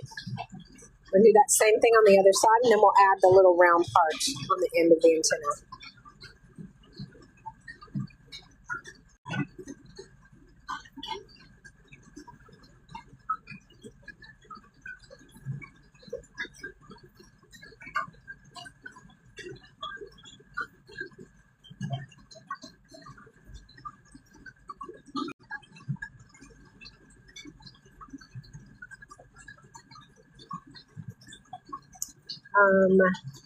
Horse poop. Oh, that's good to know too. I don't have any horses though.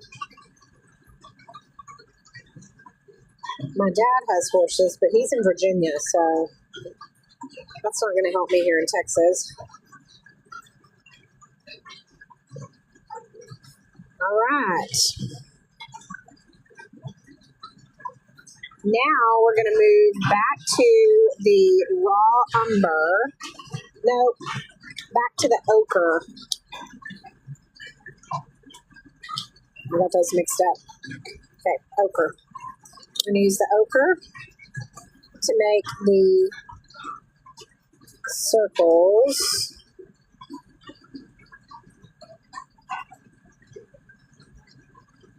And so that those look blended together, I'm going to take that dark burnt umber, and I'm just going to touch it right here at the base, and it's going to kind of go up that round wet circle, and I'm just going to dry my brush and pick up a little bit of that. So it's going to give you this blended look to it, like it's attached.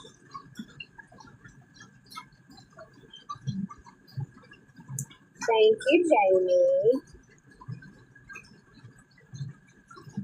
Yeah, I know, right? That's way too far to travel. They are pregnant for a whole year. Horses are? Holy cow, I'm glad I'm not a horse. 'Cause that would suck.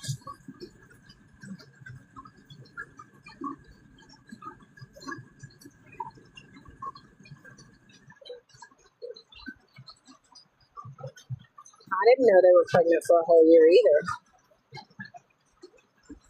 Y'all, this rain is driving me crazy. I wish it would stop.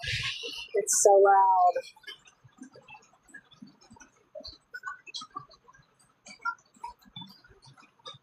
All right, so we have our antennas.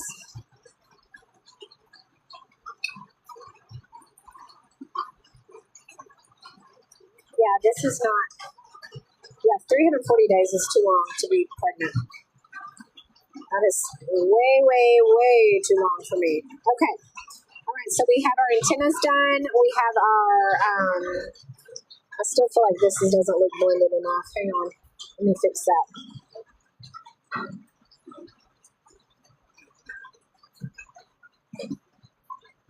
There we go.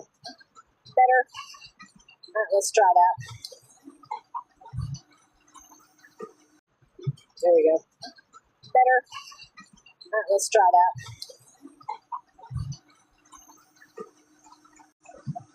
Oh, much better. Okay. All right. Now it's time to move on to the eyes.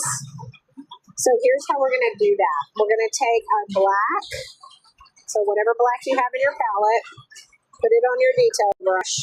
And that inside circle that we made, that's what's going to be black, okay? So go ahead and blacken up.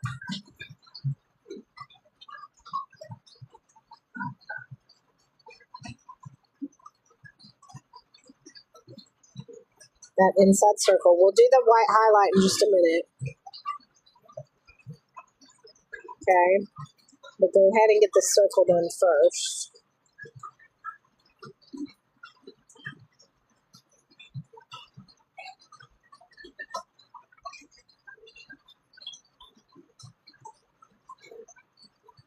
Okay? And now we are going to do the under eyes. Let me get there. The under eyes are going to be like this.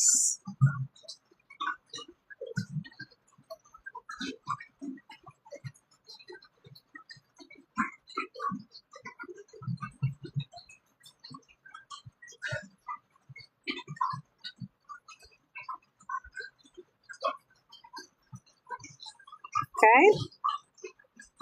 Now the mouth.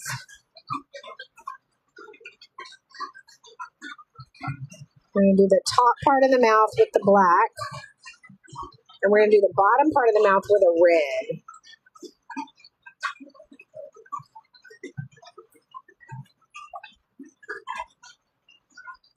Okay.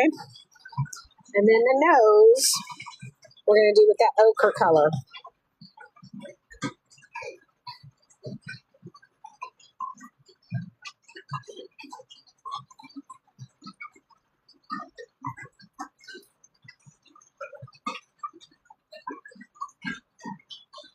Okay. So now we have the little nose. Now we got to do his cheeks. Now in order to do the cheeks, he needs to have a wet face. So take your brush and get some clear water. What can I do so mine isn't so shaky and detailed? Stabilize your hand when you're doing this. Put your pinky finger onto the paper and stabilize your hand as you're moving, and move in very slow strokes and rotate your paper in the direction that's most comfortable for you to pull. If you're doing long strokes and you can't stabilize with your hand, make sure you're pulling from your shoulder, not your wrist. Okay, so drag from your shoulder as opposed to stroking the lines with your wrist. And that'll make it a little bit easier for you.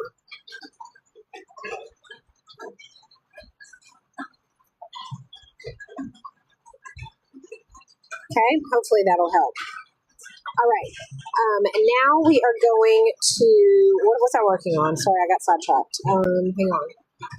Oh, cheeks. All right, so we're going to take our number one brush and we're going to wet his little cheeks.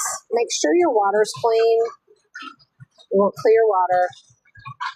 And just dampen up his little cheeks right up underneath his eyes. Be careful not to touch the black because it'll smear. But dampen up right up underneath his eyes.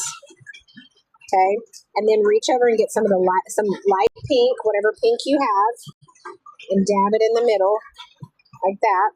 Rinse your brush, and then just dab it out in that water area. Okay, and then dry it.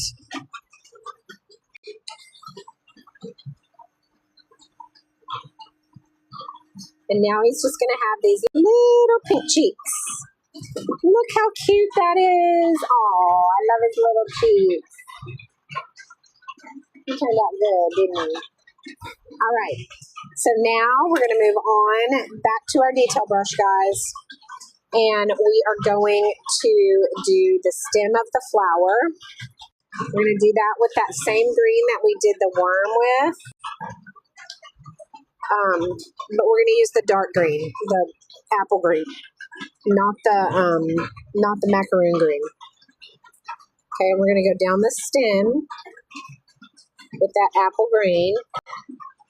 And then we're going to go right beside it. This is what I'm talking about, how this palette goes from light to dark. You can shade really easy. We're just going to move to the green beside it to do some shadows. We'll put some shadows right here at the tip where it connects. And we'll put some shadows right down here and over here. Okay. Dry your brush. Pick up anything you don't like. Smooth out anything you don't like. And then if it still looks too much like part of the worm itself, you can even move to the next darker, which is the olive green, and add some of that green to it to kind of break that monotony up of that green that we used on the worm. It's just a little bit different shade, and it's going to look much more stable from a stem standpoint.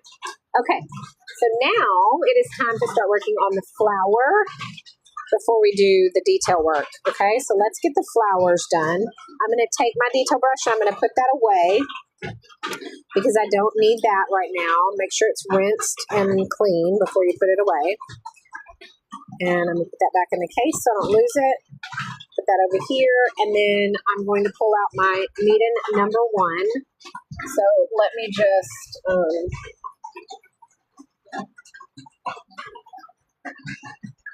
pull that back out. These are the Meeden number 1, the Meeden brushes that I'm using currently, and we will be All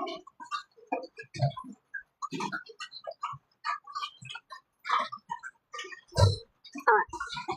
So this is how we're going to do this. We're going to do a wet on wet technique with this, but first we're going to do the center. Okay, so get some clear water, make sure it's not too much, and fill in that center little squiggly circle that we drew.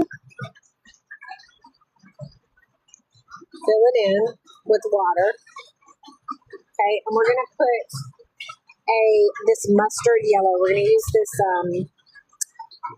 right here. We're going to use this yellow ochre, and we're going to use this gamboge. I don't know if that's how you pronounce that or not.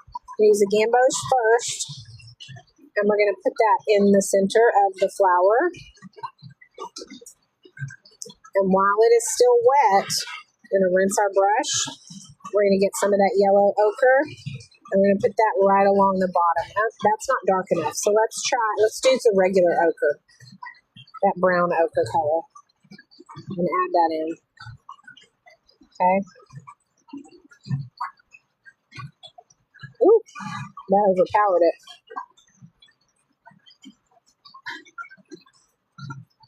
Remember, if it overpowers it like that, just dry your brush and pick it up. It's not a big deal. You can correct it. You don't have to panic if that happens. The idea is just to get a couple of different tones in the center of this flower. It doesn't have to be yellows. It can be pinks even if you wanted it to be. Just whatever you want, but you want to have your lights and your darks, okay, in the center of your flower. Okay, now we are going to get our petals, and we're going to put some clear water in our petals. Don't worry about the stems, the little stems that are coming off the center of the flower yet. Okay, don't worry about that. Just do your petals first. Okay, so get your petal wet, and you're going to take your pink, and you're going to tap the center of your flower, and let that spread. Okay, then on the outside of your flower, you're going to use that bisque color, and you're going to let those kind of join together. Okay, so rinse your brush if you need to, tap in the center and let those kind of come together.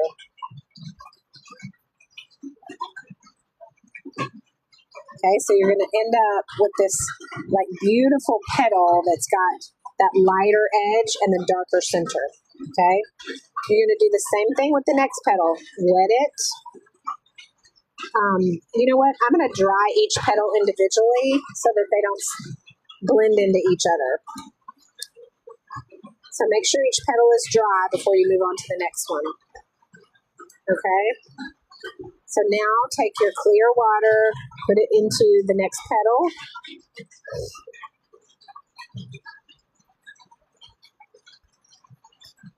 And we're going to take our pink and our bisque. Okay? Make sure it glistens. It doesn't have to be drenched, okay? We're going to take our pink.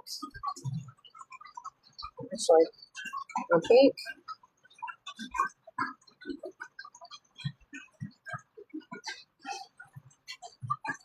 And our bisque.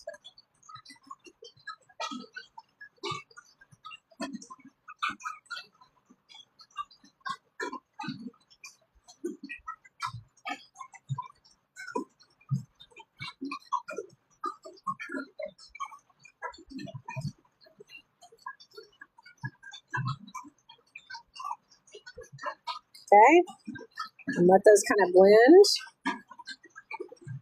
and then dry that. How are we doing? I'm using bisque, Stacey Lee. Yes, this heat dryer is very, very quiet. I just got this one. My old one is super, super loud. This one is the Let's Resin, and it is super quiet. I pinned it below for you guys so you know which one I'm using. But yeah, this heat gun, it has a high and a low setting. It's got this silicone wrap so you don't burn yourself. And also it has different tips that you can put on this as well. So it has like a skinny tip that you can put a lot of heat for embossing. Just got different things you can use that you can put on this as well. So it has like a skinny tip that you can put a lot of heat for embossing. Just got different things you can use on the ends. So it's a really cool gun, or heat gun. I like it a lot. You got to be careful what I say because they'll kick me out of here for saying stuff like that when I don't mean it like that. The light color is this ochre. Is this bisque, Stacy? I'm going to pull it out for you. It's this bisque color. It's in the section that has your macaroon colors. Okay. So moving on, let's go ahead and and I'm using this darker pink here. So let me pull that out too. Okay. So this is the color palette. I'm using this pink and I'm using this bisque.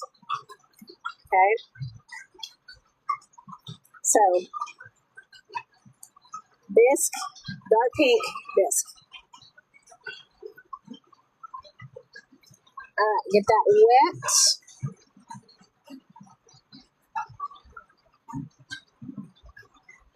That next petal. Let's make sure it's wet with clear water. And add the pink first.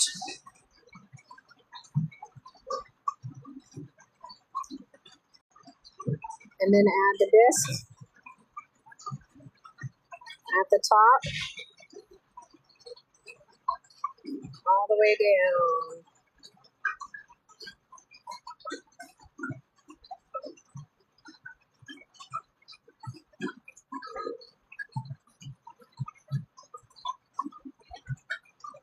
Okay, try it.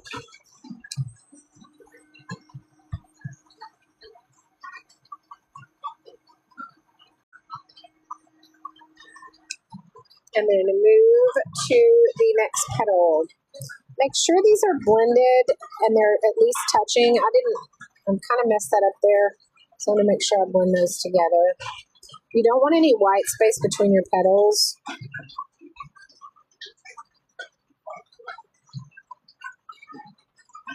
I'm just using a damp brush to do that and blended those. Okay. All right, let's go ahead and add our water to our next petal. Make it damp and put our pink in first.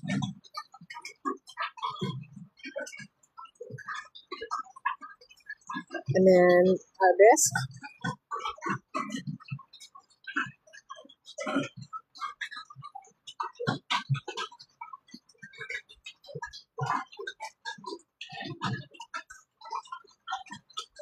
Guys, when y'all see me reaching over, it's because I'm just reaching over to touch my cloth. It's what you would use these art sponges for, but I don't like reaching up. I just reach over. So, I don't know if that's in the camera, if y'all can see what I'm doing or not. So, I just want to make sure that y'all knew what I was doing there when I'm reaching over like that. All right. Okay, let's draw that one. This flower's starting to look really nice. Good morning, Mom. How are you?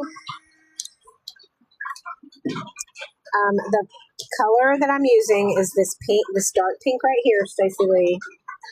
And I'm using the bisque color. Okay. The bisque color.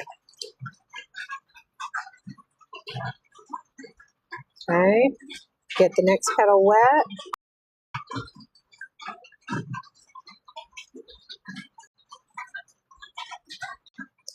And I had a little bit of bisque on my brush, so that's kind of already in there. And add in the pink.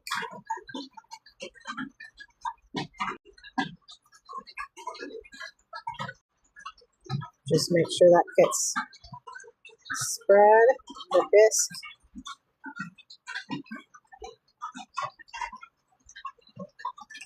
Okay, and dry it.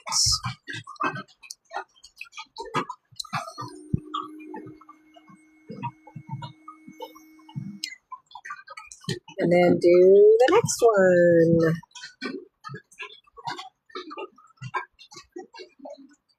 Get it wet.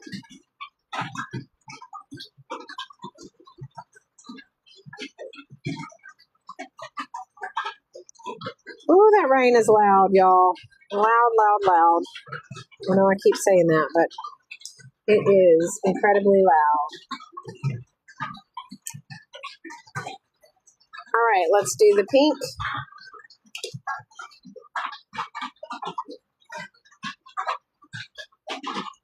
That pink can overtake it, so you don't want to do too much because it's very dark. Just put a little bit in and spread it with a clear brush, like clear water off of your brush, so it doesn't overpower anything. And add your biscuit to join it. You can always go back and add more, but it's harder to take it away. So if you need to add more, you can do that. You just want to make sure that you don't overpower it. Okay.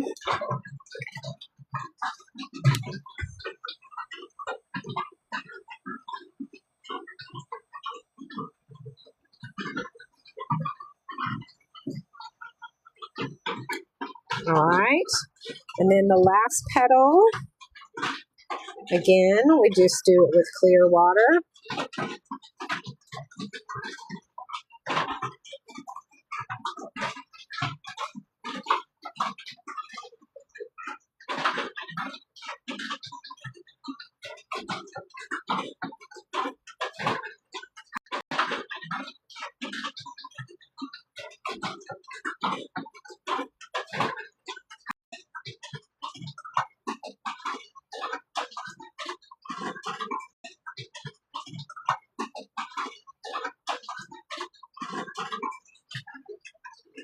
And just let those blend together.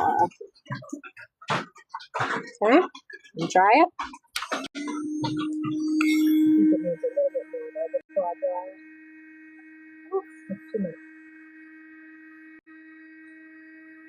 Ooh, it's heat on this one feels good though. This weekend feels good. Oh, now, da-da-da-da.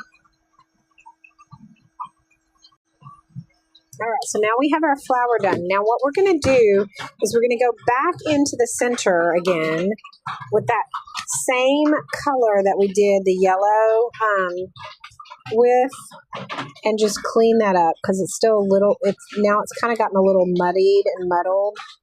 So we're going to blend that in with the center, with the petals a little bit better. And add in a little bit of that ochre back in. Basically the thing we did the first time, but now we're going over the top of it. Okay, and then dry that. Then we've got our flower.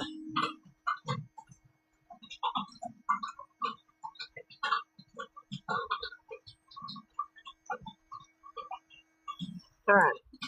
Okay.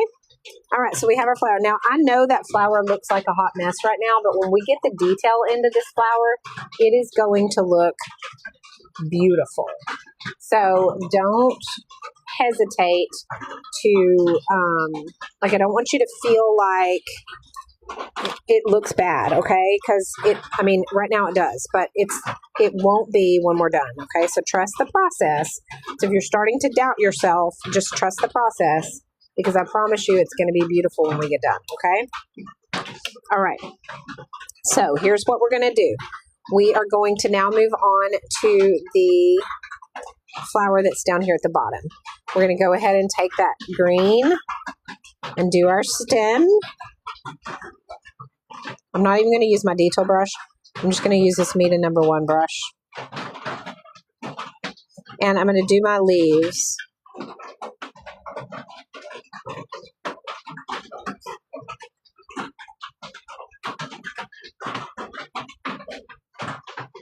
just want you guys to see you see how little that leaf was, and yet I was able to do it with this size brush. And it's because the tip of these brushes are so freaking amazing.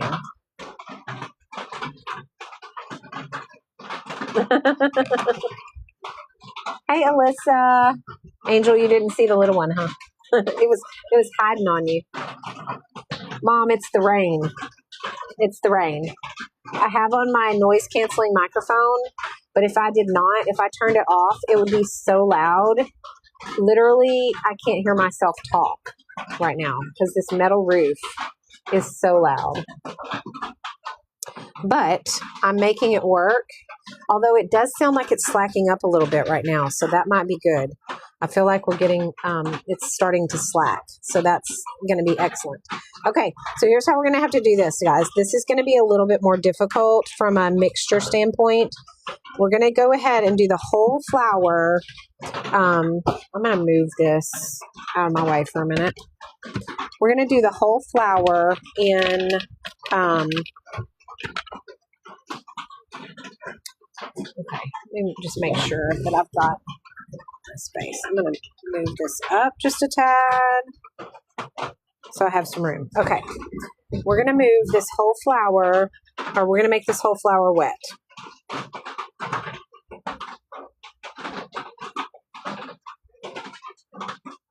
Okay, now what we're going to do though is we're going to do the pink at the tips this time.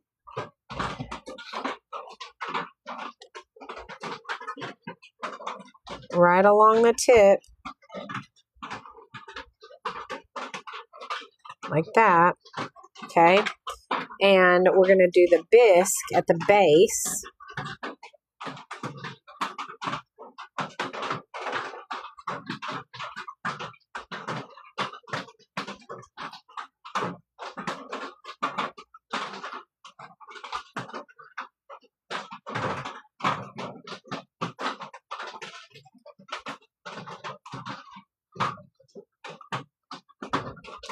Like that. Okay, so it's kind of blended there, and then we'll do our little detail work across there with our pens in just a second. Okay, all right, so let's dry that. Thank you, Alyssa. All right, so there's our second flower, and now we're going to let's do our ground. Okay, so take some clear water and just go across the base of this little body, all the way across and across here. Okay.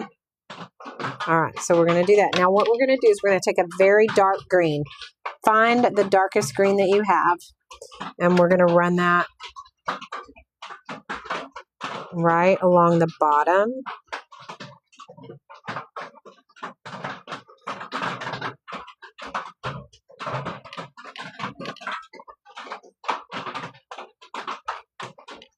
Of his belly.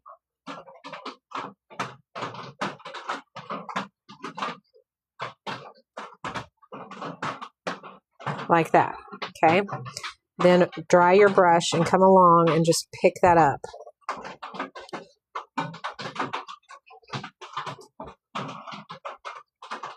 Leave the dark, but pick up the areas where it's spread and you don't want it to be there. Okay, so that we have that sort of green grassy area that he's on. Okay, now take a lighter green and go along the path and spread that where you need it.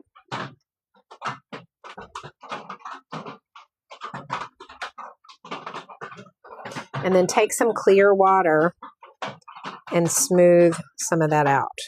So if you've got some dark areas that you don't like, go ahead and lighten them up, smooth them out, however you want to do that to kind of blend that together. Okay, and then dry that.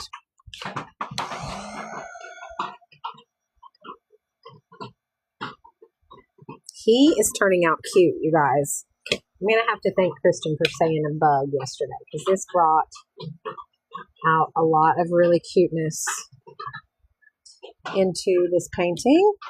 Okay. All right. How are we doing so far? It is about time to get on to the details of him with our pens before we pull out our colored pencils. So I want everybody to give me a thumbs up in the comments if you're painting with me and you are ready to move on to our pen work, our micron, our multi-liners.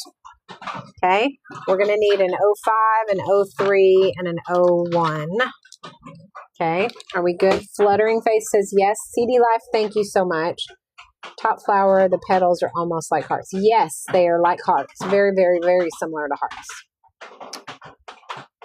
Okay.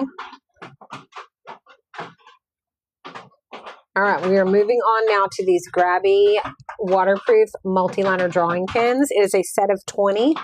You get all of these colors and sizes in this kit, in this one set of pens. So it is 20 different pens.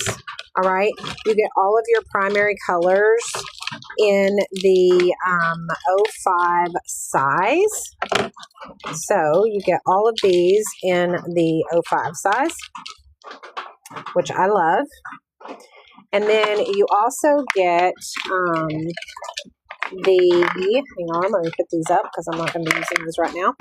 And then you get all of these amazing sizes in the black. Oh, there's the gray.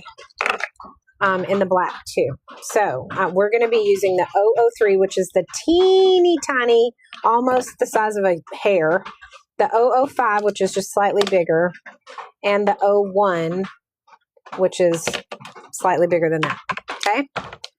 So those are the ones we're going to be using for the detail work today. And we might not use all of those, but those are generally what I use. Okay.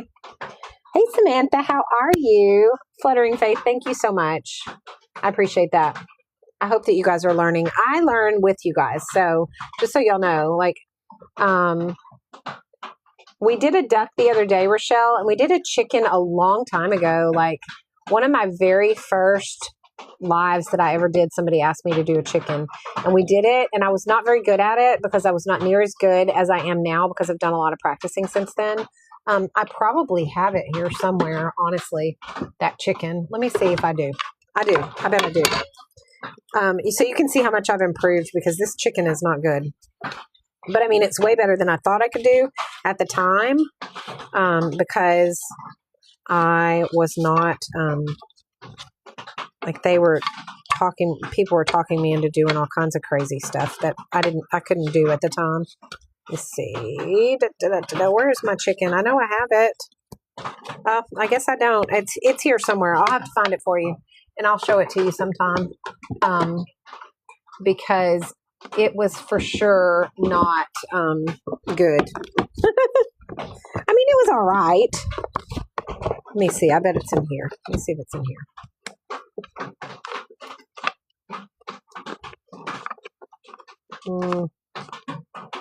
Nope, it's not in there either. Well, you guys, the only other place that I can think of it might be is in my Tots pack right here. So let me just pull it and see. Just because I want you guys to see, like practice makes perfect. Like this was the first giraffe that I did. If you guys look at him compared to the giraffe that we did last week, which was right here. Okay, so can you guys see the difference in those two? This was July and this is now. So that's a big improvement. But here's the chicken. Here's my chicken that I did. This is the first only chicken I've ever done. But honestly, I was still learning. I had not done this is not a sketchbook. It's a drawing class or it's an art class book yet. So I was still working on my drawing at this time and my shading. But I mean, you can tell it's a chicken. And I think he looks pretty good considering. So, yeah.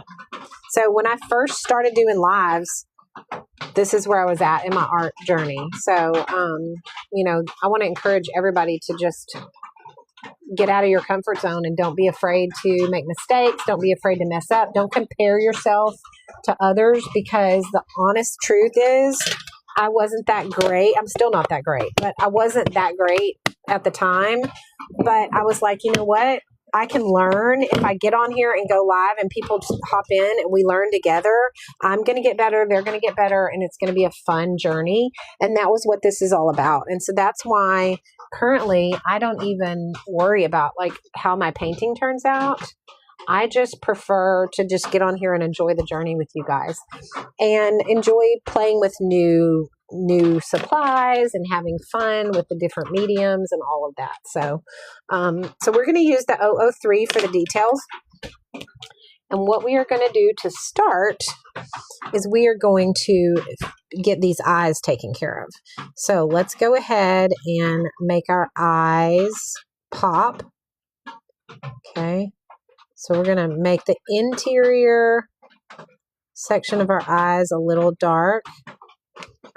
And we are going to give it some eyelashes.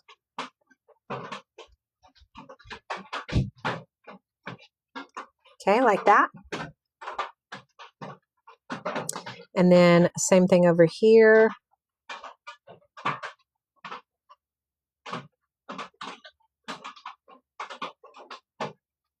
Inside of the eyes, dark. And then we're going to do the eyelashes.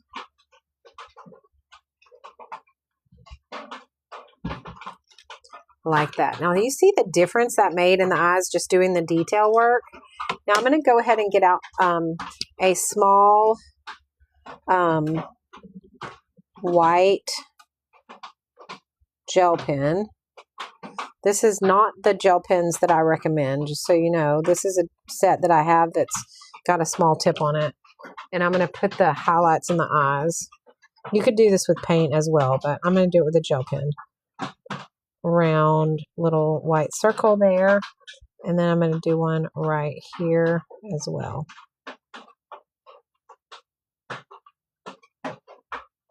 Okay. Give his eyes their little highlights. And now we're going to give his mouth a little bit of detail as well. Just outline that. And his little nose. Okay. So there is the detail on the face. I love how that came out. His face is super cute. All right. Now I'm going to move to his head. Okay. And we are just going to give him like just kind of short strokes and sketch around his face in these little short strokes like hair.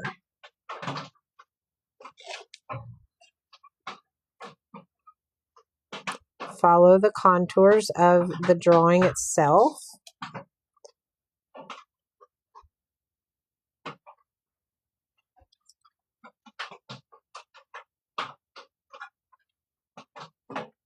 So just sketch around him. Now, if you want to, you can give him hair coming off of him, like the drawing is. I'm going to do a little bit, but I'm not going to do too much. Just going to give him a little bit of fur. I'm just going in different directions with it, and I'm making them very short.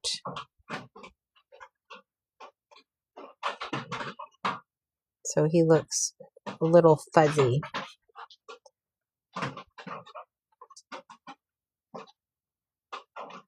And you can even give him, if you wanted to, you can give him some hair right here at the top.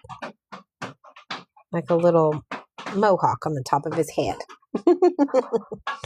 He looks cute. All right. That's right. You can do your eyelashes however you want to. You can even bring some in, some shorter ones in closer to the center of his eyes if you wanted to. This, like that. However you want to do the eyelashes is perfectly fine. All right, now we're going to go along the, let's go ahead and do the stem. I mean not stem, the antennas.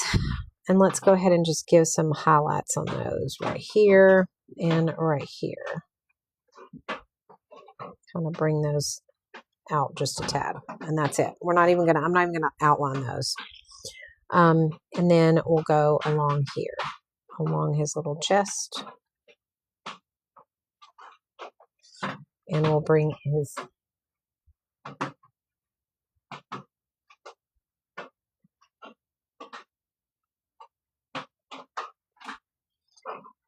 in, and then do the same thing here, and bring this in. And I'm making these don't even totally connect. They're just kind of there for highlights. And then around his body. That's why I like this 003, because it's barely, like, you're adding highlights, but you don't have these thick lines. How do you know what and when to highlight? Well, you have to think about where your light's coming from. Okay, so what's happening is I have my light source coming from here. Okay, so if my light source is coming from here, this is all going to be a lot lighter. Okay, but his head, if you think about it, his head is round. It's coming out over his body. And so you're going to have shadows up underneath his chin area. And then as these things are rounded on top of each other, you're going to have shadows where they overlap. So that's how I look at it. So your light source on his face is coming from here. So your shadows and darker areas are going to be over here. But when it overlaps, you're going to have shadows underneath. And when it overlaps this way, you're going to have shadows on the edges of each of the connecting areas.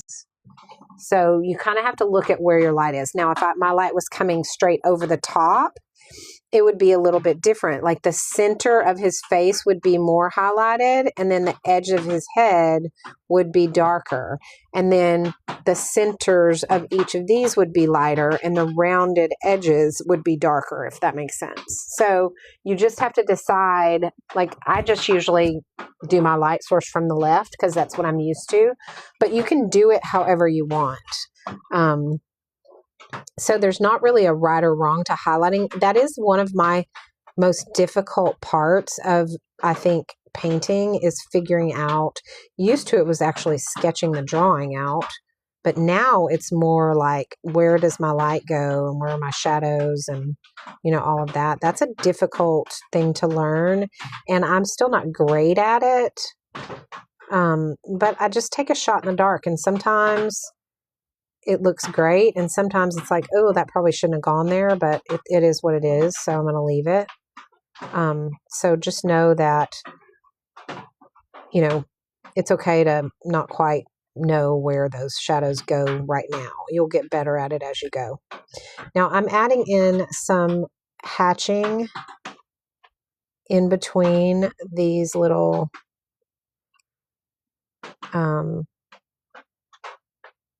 areas where it kind of dips into him, to kind of make that ground look more shadowed. And then when we use our colored pencil, it's gonna make that stand out a little bit more.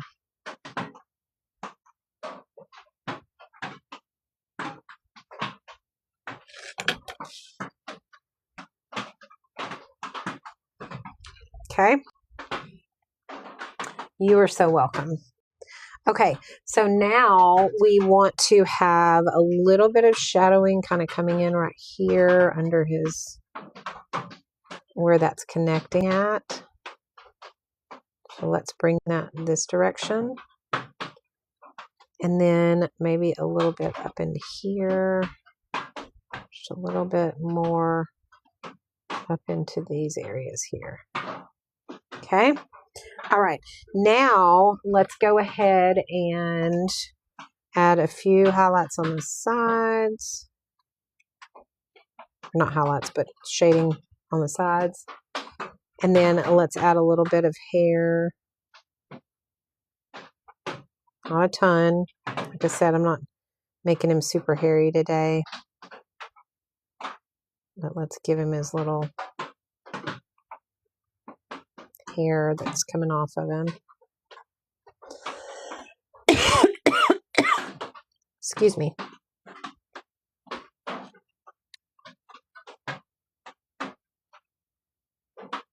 Okay. All right. So he's got his little detail work. If you want to, you can even put some more little, darker highlights like this on him. Just to kind of give it some shape. But you don't have to. This detail pen, you can do however you want. Now, when we get to the flower, this is how we're going to do the flower. Okay, I want you to think about the center of your flower and then your lines coming out like this from the stems, okay? So you're going to take and you're going to take the center of this flower and you're just going to draw out these lines like this, kind of from the middle. And then you're going to skip a little space and you're going to kind of connect those at the top like this. Okay, so you end up with, a few little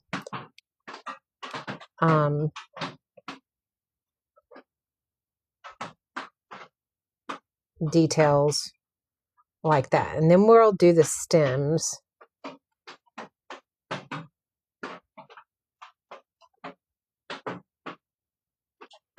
That come out from the center.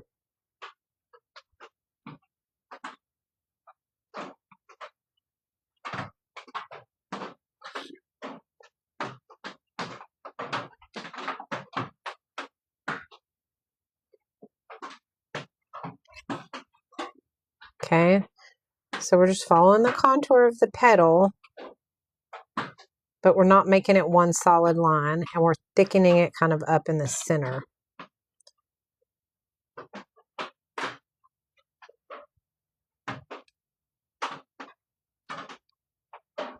Okay, like that.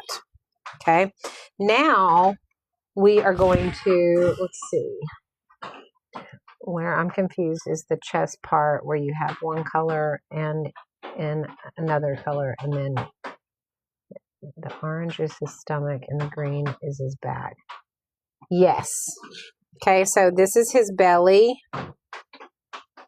and this is his body and that's his back. So stomach, back. So he's like he's lifted his head up like this, and this is his belly right here. And then the green is his back.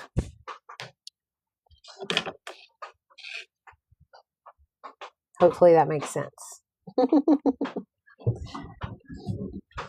All right. Now we're going to go, I'm going to switch to my 005 to go around the outline of this flower because I want that to be a little bit thicker. Now, just so you know, the pencil set that I have will do the same thing as I'm doing with these black markers. So if you're doing a sketch and pencil and you have your 0.5, 0.7, 0.9, and your 2.0s, you can do the same change in sizing with that set so that you get these thicker lines for your outlines and then you get the thinner lines for your details. So, just so you know.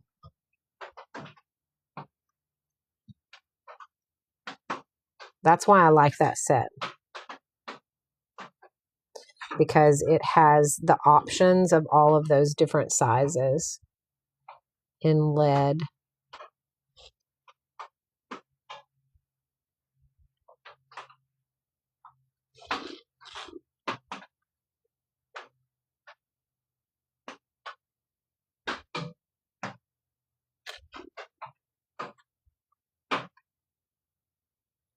And that helps to kind of define what is detail work and what is, you know, outline work. Y'all, the rain has finally let up some. I feel so much better because it was so loud earlier. All right, we're going to go in the center like this. Give us our center, right? Okay, so now you're seeing that start to kind of come together. Now we're going to put in our stems. Okay, and we're going to do that with this 01. So we're going to go up we're going to go up one more size to do the stems. Okay. Oh, this is way too big. Wrong one. 01, not 10. Okay, we're going to go up one more size. And we're going to bring those stems up like this and make a circle.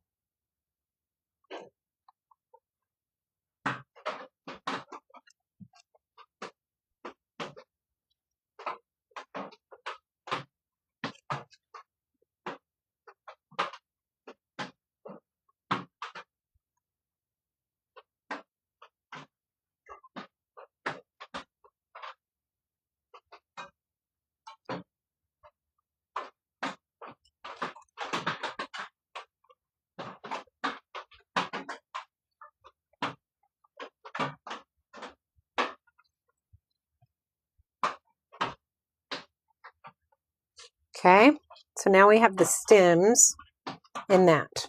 Okay, so now you can really see the difference in how we graduated up from the 003 to the 005 to the 01. So you see the difference in those? And I'm even going to go back with my 003. And now that I've gotten my stems in, I can even add in some more of these center highlights or shades to make that look even more natural. I didn't want to overdo it till I got those stems in there because you just never know what it's going to look like until. So what I'm doing is just basically shading out the center of these petals just a little bit more.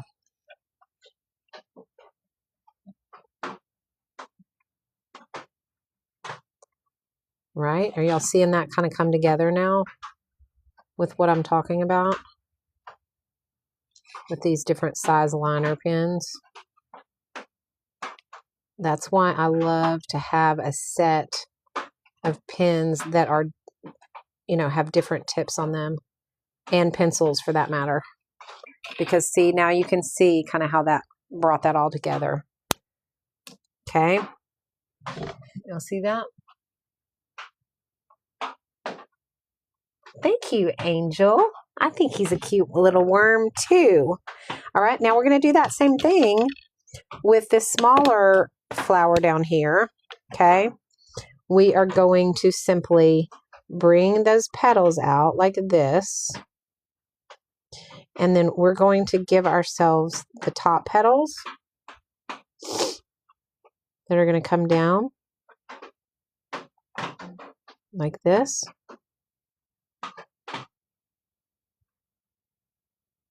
And then this.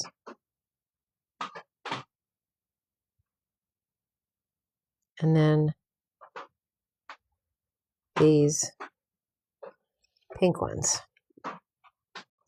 And then here, we're going to just add in some of that shading. Okay.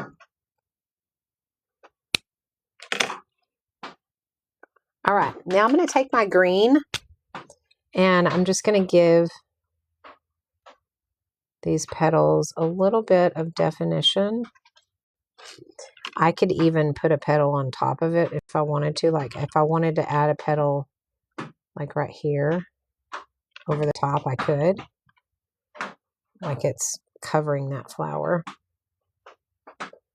And this is kind of giving it some shading too. Same thing here. We're good. Okay. And get that just a little bit of definition.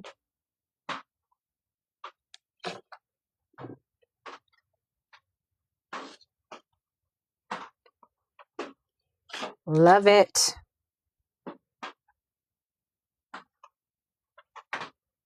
All right. Okay.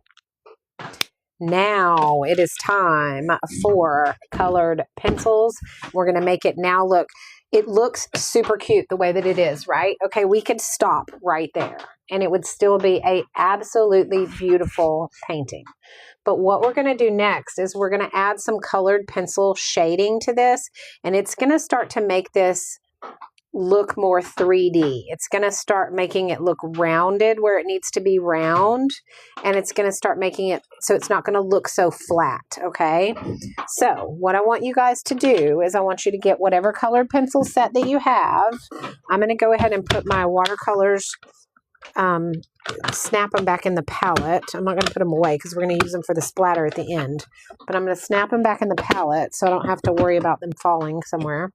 And I'm going to pull out my colored pencils. Now, the colored pencils I'm going to be using are the Color Pack, but you can also use this 72 color pack, or you can use whatever colored pencils you have in stock. It doesn't matter, whatever colored pencils you have. These are soft core colored pencils, and I am going to pull out some greens and some browns and some pinks and some beige. So what I'm going to do is they come in this like case like this, and I want to make sure that I get what I need. So we're going to need a really good pink. And I think I'm going to move to, first we need a beige. So we know we need this shallow yellow. Okay. And we need a deep pink. So I think I'm going to get this. I'll show you these colors that I'm getting in just a second, guys. We're going to need greens. We're going to need this light green. We're going to need a medium green. We're going to need a dark green. And then I'm going to need an even darker green, like a super dark green, like this. Okay. And then I'm going to need probably a darker pink. Maybe, no, I think we're good on the pink. I think we'll be all right. Okay, I think we're good. All right, let me show you guys what I got. Just put these in here, and I will show y'all. Okay. So, I pulled out, now obviously you want a white as well. Okay, don't forget to get a white because you're going to want that, or a light color in whatever the lightest color you're needing to blend. So just know that it can be white, or it can be like a light beige if you want it to be, whatever you feel like you need.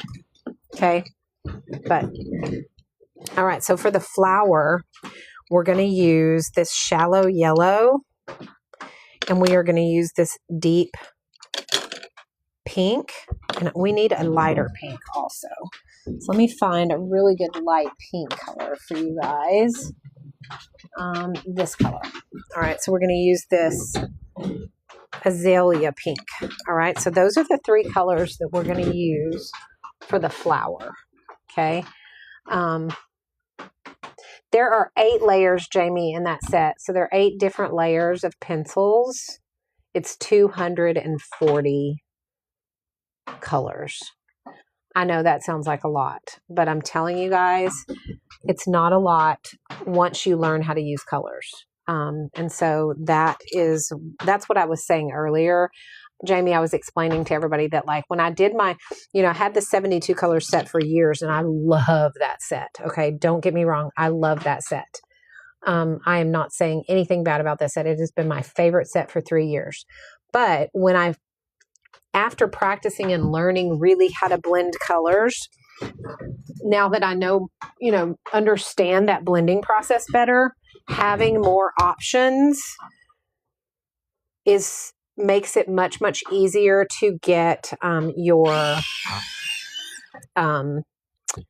your ombre look to your blending, so that it's a smooth blend as opposed to having like it being obvious when you switch colors. You don't want it to be obvious. You want it to blend incredibly smooth so that it doesn't look as though it's a pencil mark. And so what I was saying earlier was that here, if you see, you can see the green in this was done with the green options I have in the 72 color set, and it looks really good. It's blended really nicely and it's beautiful and I love it. But the green here was done with the new set where I had many more options of greens, so I could get closer to the colors that I was blending and I could make that blending look a lot more smooth. So that's the difference. I wouldn't have normally felt like I needed 240, but now that I understand blending, then I definitely just like the look of this, like this orange right here, much better than the look of this orange, because I had more options here so I could match and blend much easier. So that is why, hey golden girl, how are you? So that is why I'm saying I am using the 240 set. But if you're new to colored pencils, this set right here, which I've just switched to, the 72 color set, that is a really, really good set to start with. So and it's much less expensive. It's not as pricey, all the things, but it's so, it's a great set. And like I said, it has been my go-to set for at least 3 years, maybe longer. But now that I understand color a little bit better and blending and all of the things, it was time for me to shift to a set that had more colors to it. So the set that I'm using now is this set, and I love it, and it is amazing, and I'm super glad that I switched. But it's not that I don't love the 72 color set, because I do. I love that set also. I'm at a point in my art journey where I needed some other color options. All right, so here's how we're going to do this, guys. Remember, we're going to do light touch, medium touch, heavy touch. So it's going to be a light pressure first, and we're going to start, and we're going to do the whole petal with this color, and we're going to have light pressure, okay? Then we're going to do this light pink that's going to come out to about halfway with light pressure. Then we're going to do this dark pink that's going to come out barely, and that's going to be with light pressure. Then we're going to repeat that, medium pressure, medium pressure, medium pressure. And then we're going to go heavy pressure.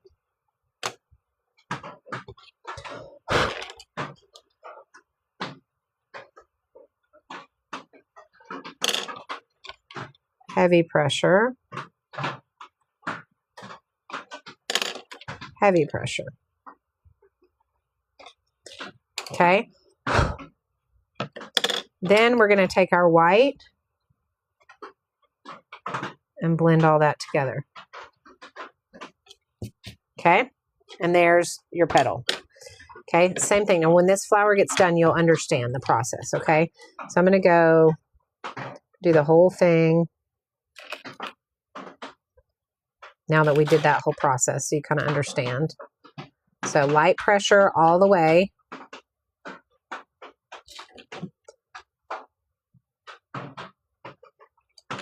Light pressure all the way. And guys, you can do this without putting watercolors underneath it. You could have done this whole thing with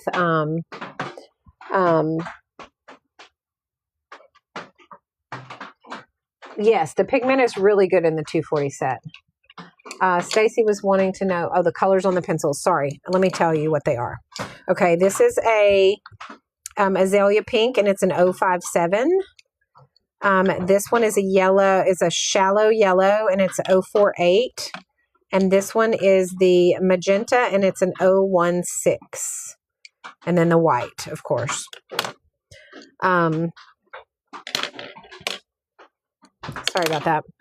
So, sorry about that. So,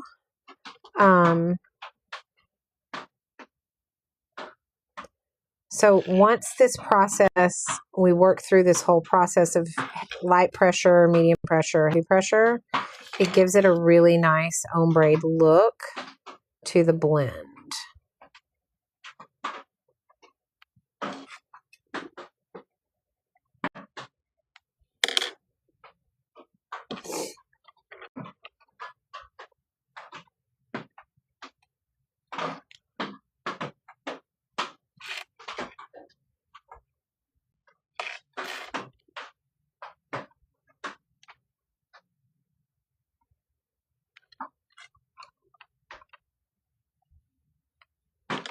Okay, now we're on medium pressure. So anyway, you could do this whole thing with colored pencils and not do it with watercolor at all, but it's not going to have the depth of it's not going to have that 3D depth effect if you do it like that. The idea behind these colored pencils on top of the watercolor is just to give that depth that you want. The shading and all of that comes from the blending that we did with the watercolors. So you can do either one without the other. You can do colored pencils and not do the watercolor. You can do the watercolor without the colored pencils. And you're going to get a beautiful image, just like I showed you earlier, but you're not going to have the depth. It's going to still stay flat. The idea behind adding the two mediums together is to remove the flatness and give it that that 3D effect. Okay, so that is where you're going to get that from, is blending the pencils with the watercolors. Okay, so that is why we go back over the watercolors, and sometimes we just do edging, but on this flower I felt like we needed to do the whole thing so that it looked very blended. You could have actually left the bisque and done just the pinks if you wanted to. But I just felt like it would look really good if we did it like this. So that's why I chose to do the whole thing.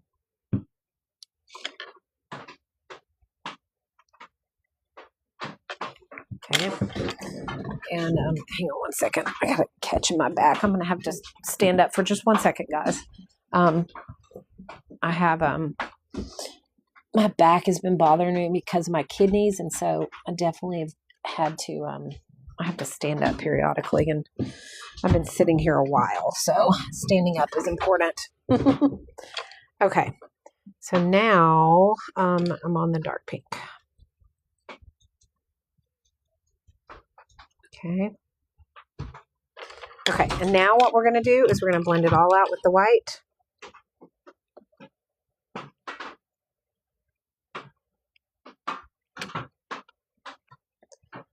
And we have this beautiful blend now. And now I go back with my 05 on my edging if I need to, just to make sure that that's all still there and looking correct.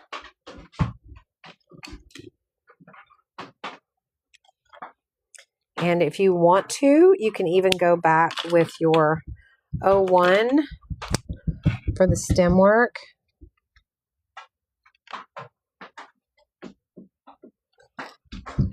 Just to make sure that's still showing really well. You could do this last too if you wanted instead of doing the details, but I find it easier to just go back over it if I need to. And the reason is because I just like to be able to see the shading, and I do a lot of shading with my pens first and then with the pencils.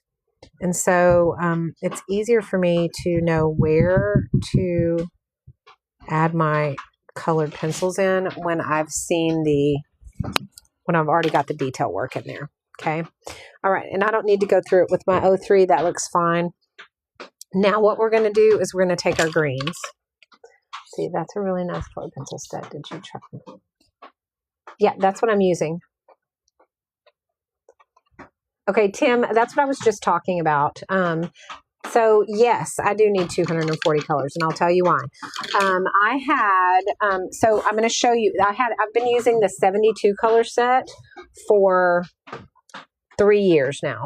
And I love it. I absolutely love it. However, now that I understand blending of colors a little bit better, because I've been doing it for a while, I switched to the 240 set, and I'm going to show you why. So this is my coloring page that I just recently did, and this is the 72 color set, which is beautiful. It is absolutely gorgeous. I love the way it turns out. I love all of the shading, all of the things, right? But when you're limited on, say, maybe you have the option of choosing from 5 yellows or 5 greens as opposed to 10, then you have to take the skip in color, like a light, medium, and dark. You have to take that difference, and you just have to do the best you can with blending, right? But when you have an option to choose more colors, you have closer greens that come together. So when you're blending, you can get a much smoother blend. So these were done with the 240. These were done with the 72. So that's the difference. Now and I tell people, if you're not familiar with doing colored pencils, the 72 color pack is perfect for you, because that's what I used for 3 years. I just recently upgraded to the 240 because now I understand blending better.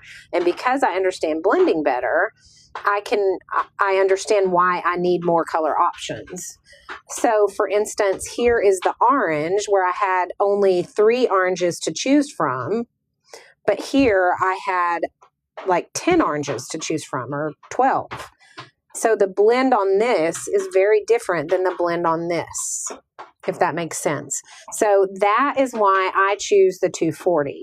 But I only chose that after using the 72 color set for almost 3, maybe even longer than 3 years. And I still love that set. But I like the options of being able to get colors that are closer in hue to blend an ombre better and smoother than this. So that's why I do the 240. Okay. Yeah, big difference. But again, this is beautiful. Regardless, that's beautiful. This whole coloring page right here was done with the 72 color set. And it's beautiful, and I love it. And you can see, you can ombre with it right here. But if I had a color that was in between this purple and this purple that I could blend in the center here, it would be smoother. But I didn't have that option with the 72 color set, so I had to blend as best I could. But if I had the option to do, something different, then I can, because I can blend. Like I can do it here. Like I had the option of having that middle ground, whereas in this set, I didn't have the middle ground. So the 240 basically gives you the middle ground. So hopefully that kind of explains why I choose the 240 set now, but it's not like I chose it always.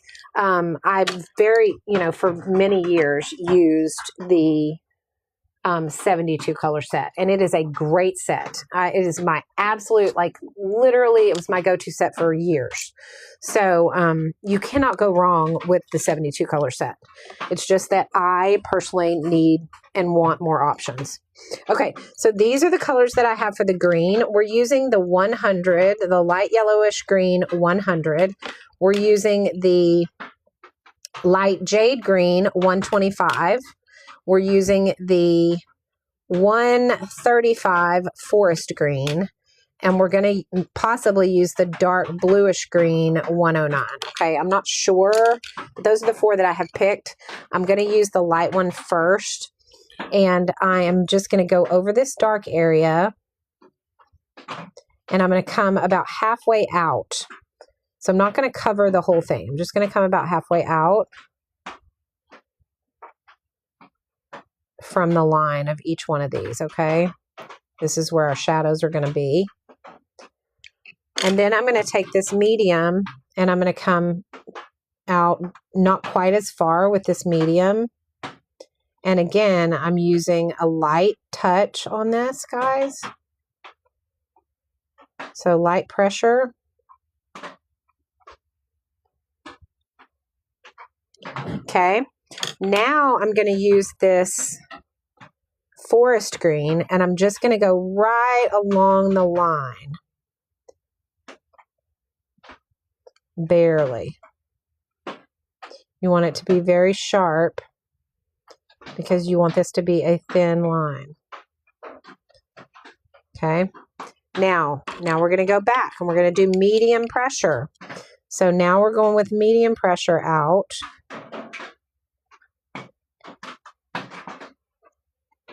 Okay. Medium pressure, medium pressure.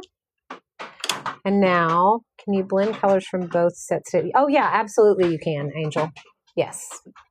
You can certainly, yeah, these are all soft core pencils. So you have the option to use any soft core pencils together. Yes. Okay. Medium pressure.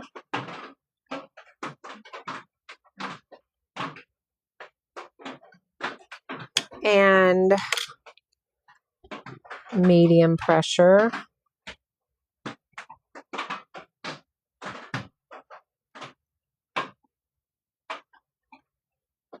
Okay.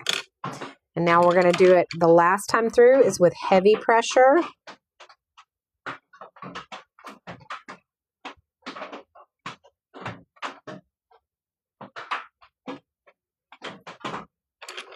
And heavy pressure.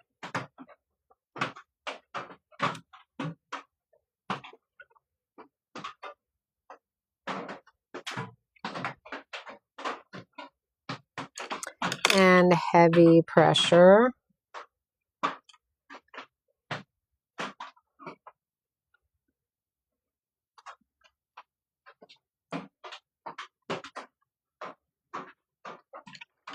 All right, and then I'm going to go right back over the whole thing and blend it with this same green, this light green, to blend it all out. Now, if you look at this compared to his face, all right, this now looks rounded. It looks like he's got a round body going like this all the way down, whereas his face looks very flat. Okay, that is the difference that colored pencils make, okay, to add with your watercolor. Angel can't have too many colors. No, I mean, I personally I think you can never have too many, so, but for sure. Okay, sorry, I'm just looking at catching up on comments. Right. What's another $11? I totally agree with you on that. Okay. All right. So now we're going to do that same thing right here, but we're going to go opposite because we want the darkness to be under his chin and under the curves. So we're going to go with the light here. Then we're going to do the medium right across the top here. Okay. And then we're going to do the dark. You want to make sure that it is sharpened really well for this, because you want to have just a small line of that dark. Okay, see what that's doing? Now we're going to go back in, medium pressure,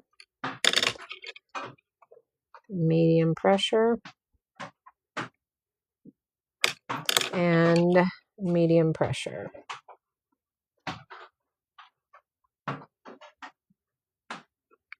Okay, now heavy pressure.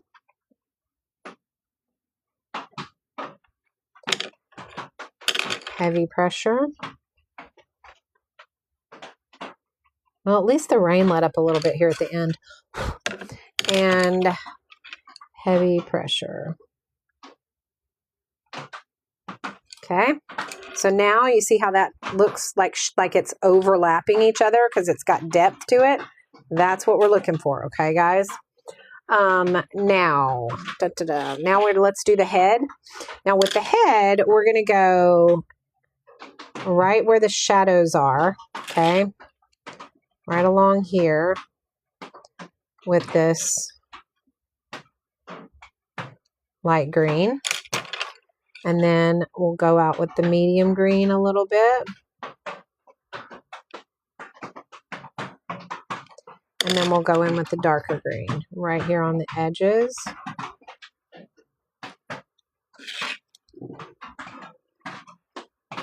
With light pressure. Okay, now let's do medium pressure. So you see how that's ombreing as we go? If you do it all in one layer and you just do heavy pressure and just try to blend it all, it's not going to come out like that. It's going to look like you have separate colors instead of blending together. The idea is to take your time, do it in layers, okay, and blend together. Okay, we're on heavy pressure now.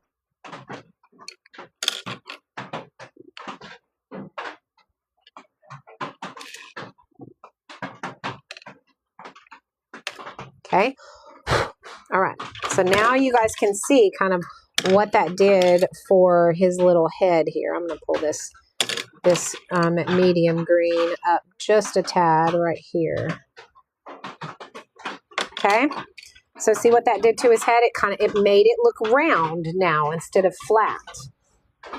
So that's the idea behind using these colored pencils, is that you've got this flat.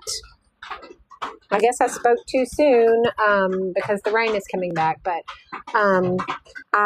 that's the thing about colored pencils, is it brings it from flat to fluffy.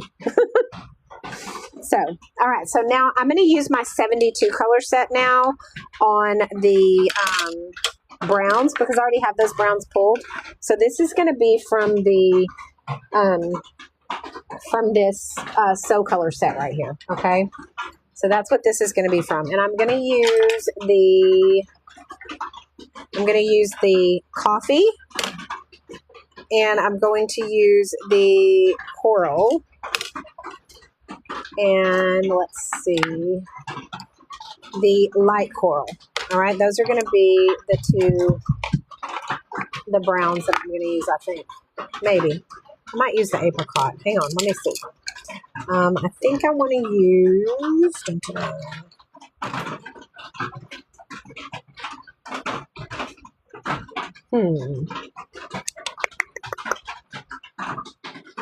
Yeah, I'm going to use these three. Okay.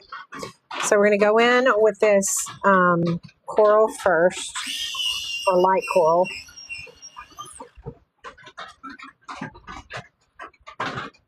Light pressure. Then we're going to go in with the medium coral.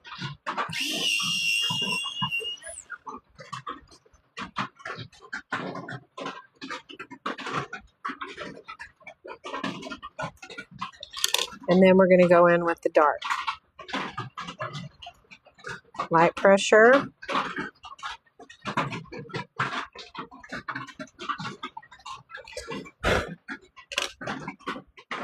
Okay. Now, medium pressure.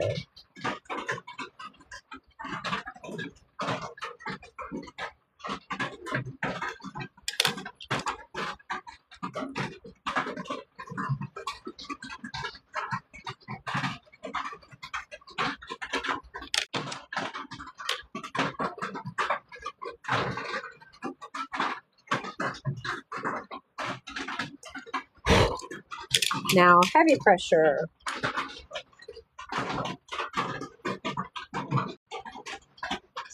Light fast. Stars on them. Light fast. I'm not sure what that is, Jamie.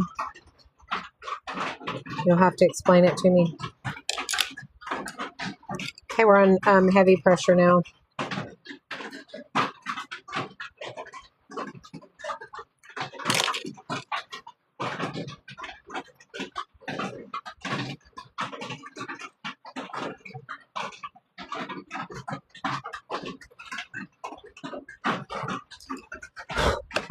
All right. Okay, so see how that made that very, very 3D? That's what we're going for. Okay. Same thing over here. This time, these are smaller areas, so we can probably just do 2 layers on this one. But instead of 3. So do a medium pressure and a heavy pressure. Smaller areas, they're not going to, that blend isn't going to show as much, so you're not going to be,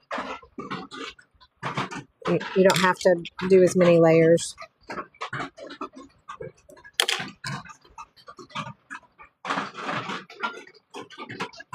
Okay, all right. So now we have that. Okay, so all of that is done. Let's do just really quickly over here. Let's add just a little bit of this dark pink right on the tips of this right here.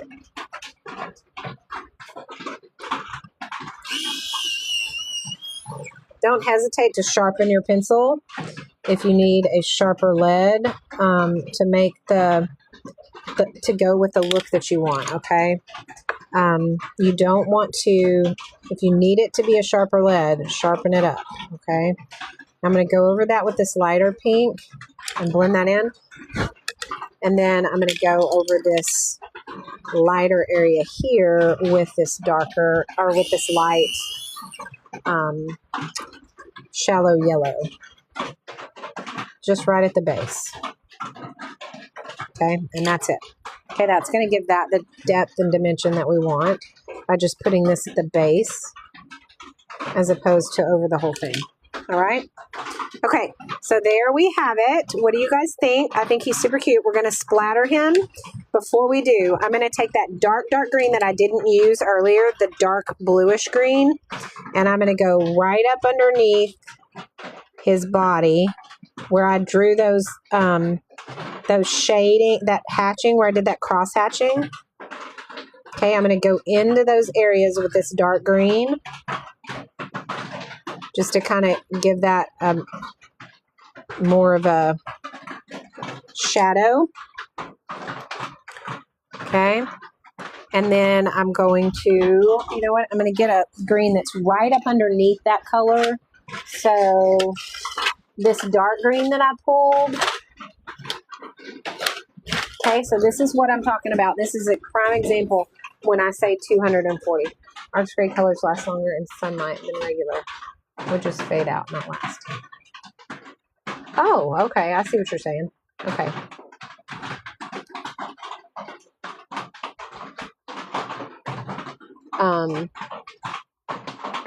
Okay, cool. Yes, thank you, Charlene. Okay, so here's what I'm talking about. So I got this really dark green right here, okay? Now I want to fade this shadow down, and if I only had the option of shifting over to, say, this green, then you would be able to see that difference, okay? But I don't. I have the option of using the dark green that I just used, which was the this right here, this dark bluish green. Now I can go down, I can skip this emerald green and go to this bottle green, okay?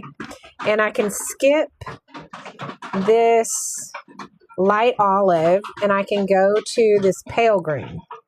Okay. So now I have, but otherwise, if this wasn't here and this wasn't here and this wasn't here and I had to skip straight to this, there's a big difference of color in those. Okay. So you're going to end up with a lot different shade coming off of him than doing it the way that I'm about to do it. So now I'm going to go with this next dark green. Okay. And I'm going to go just up underneath him slightly.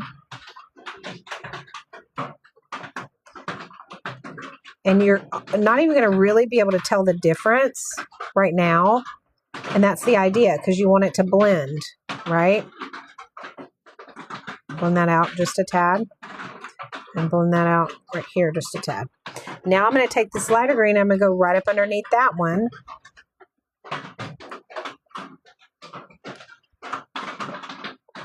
And bring that one down.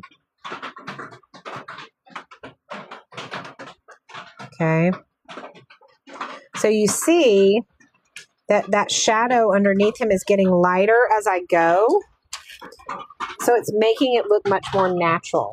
Okay. So then next what I would do is I would go to, say, we did this green and we did this green. So I would skip this green and I would go to this green, and I would probably even go, I might even do this green, but if not, I would skip to this light green. Let's skip to this light green and see what happens. Let's do this. I might even can pull in this green if I need to. Okay, so now underneath that next layer, I'm going to come right up underneath it. I'm going to bring this green in.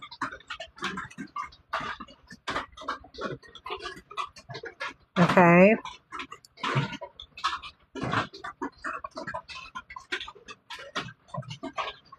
So it's getting lighter.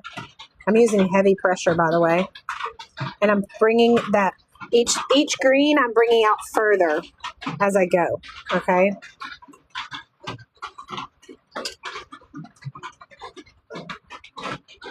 Okay, and so now I'm going to pull in this green. Nope, I don't like that. I'm going to pull in this green.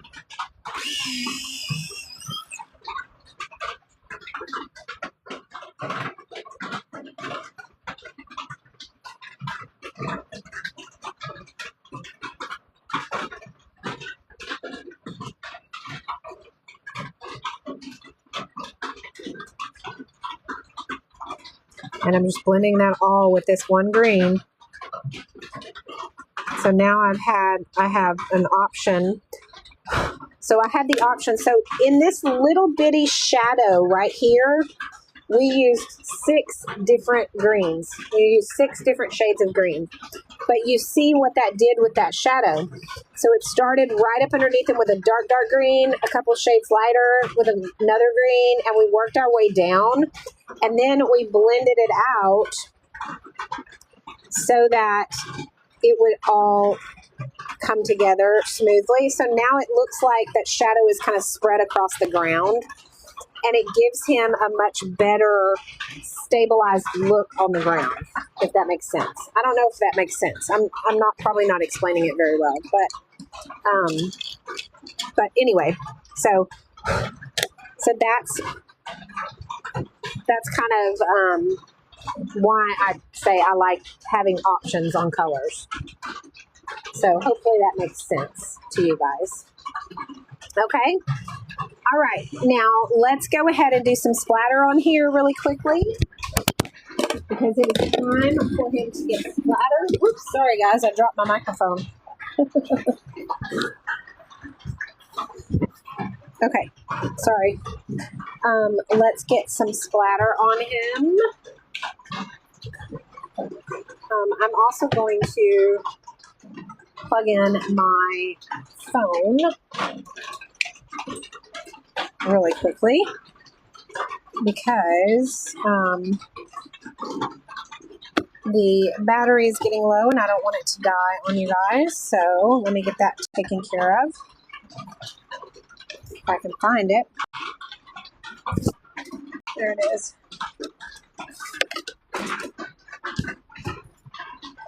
Okay. We'll just plug this in. There we go. All right. A difference in the quality from the 72? No, Jess, there is not. They are both very high quality. I will tell you the difference between the 240.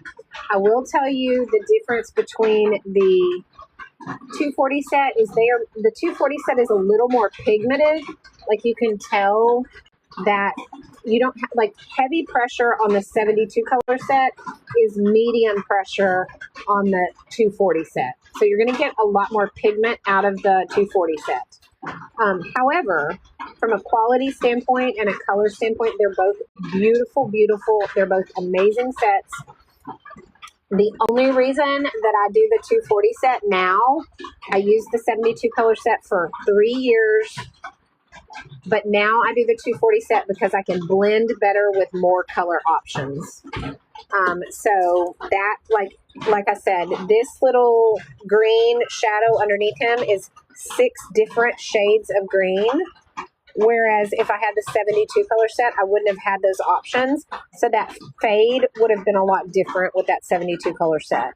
So that's why I choose to use the set with more colors.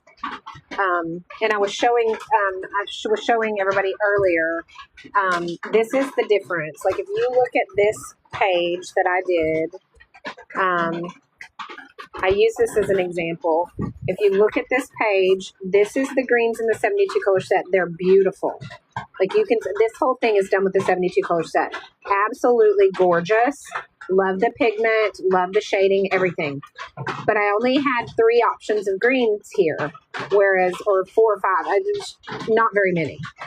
Where here I had like 15 options of green because I did the 240 set here. So you can see the shading difference, how you can ombre so much smoother with the set that has more colors than with the set that has less green. So I had to skip some green colors, some shades to get this to blend because I didn't have those options. But here I had every option from green to dark green to medium light green to light green to super light green. Whereas here I had dark green, medium green, light green.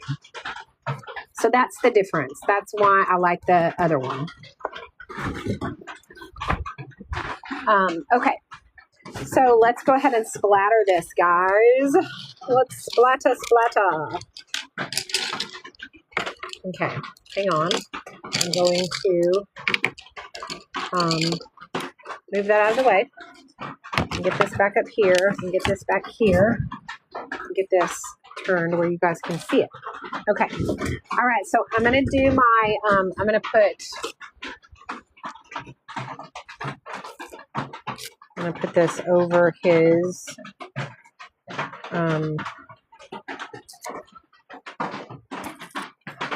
put this over his little face. So I don't want to mess up his face. And his little body. I just cover his little, the areas that I don't want this splatter to get on.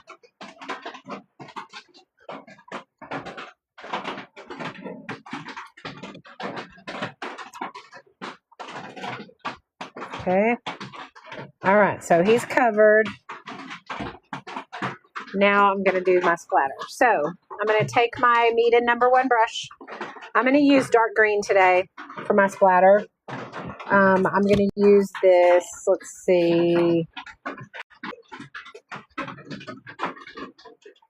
Maybe I'll use pink. I don't know. What do you guys think? I'll do this green right here. I'm going to do this grass green. That's going to be my splatter today instead of black. Since we didn't have a whole lot of black. Use another, just go around that green to splatter where I want it to go.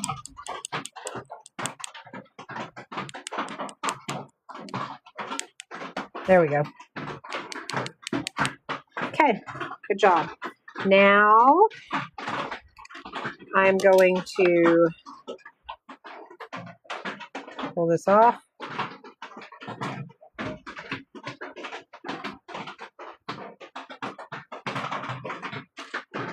and dry him. If I can find my dryer. Here it is.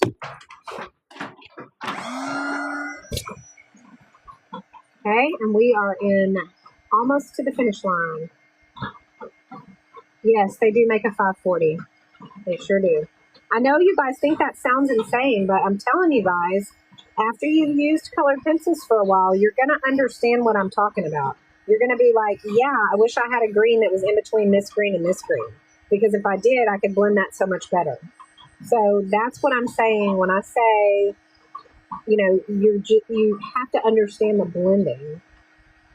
Yes, I will, Samantha. I surely will. Okay. All right, guys, let's peel the tape and reveal our beautiful lines. And we will show you this little guy. Let me get my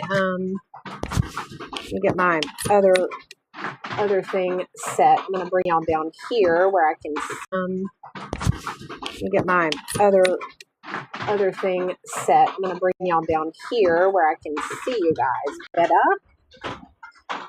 And whoops. And pull y'all back. There we go. Look at this. Oh my goodness, he's precious. I don't know about you guys, but I think this is one of my favorites so far out of all the ones that we've done. He is super cute. Samantha, it's okay. You can see the replay. It'll be up. Currently, the replay from yesterday is uploading. It might actually be uploaded. Let me see. The sloth is uploaded to my Tube of You channel, and the fox from yesterday is uploading as we speak. So once that fox is done uploading, then I will download this, and I will have this uploaded on my Tube of You channel. You can always get the replays on that channel. So thank you, Fluttering Faith. I do lives Monday through Friday, 10 a.m. Central Standard Time. On Wednesdays, which is today, normally I do them in the evenings. I usually do Monday, Tuesday at 10 a.m., Thursday, Friday, 10 a.m., and Wednesday evenings at 7 p.m. But I was home this morning and didn't have the grandkids. I normally have my grandkids on Wednesday mornings, but I'm kind of under the weather with my kidneys, so they didn't spend the night last night. So I had a morning today to do the morning one. But Monday through Friday, and I do pop-ins on the weekends, and I do other lives throughout the week, but it's usually like tech stuff. It's like printers and my big computer monitor that I use for my lives. So here's the reference photo, Samantha, for you. That is the reference photo that we are using.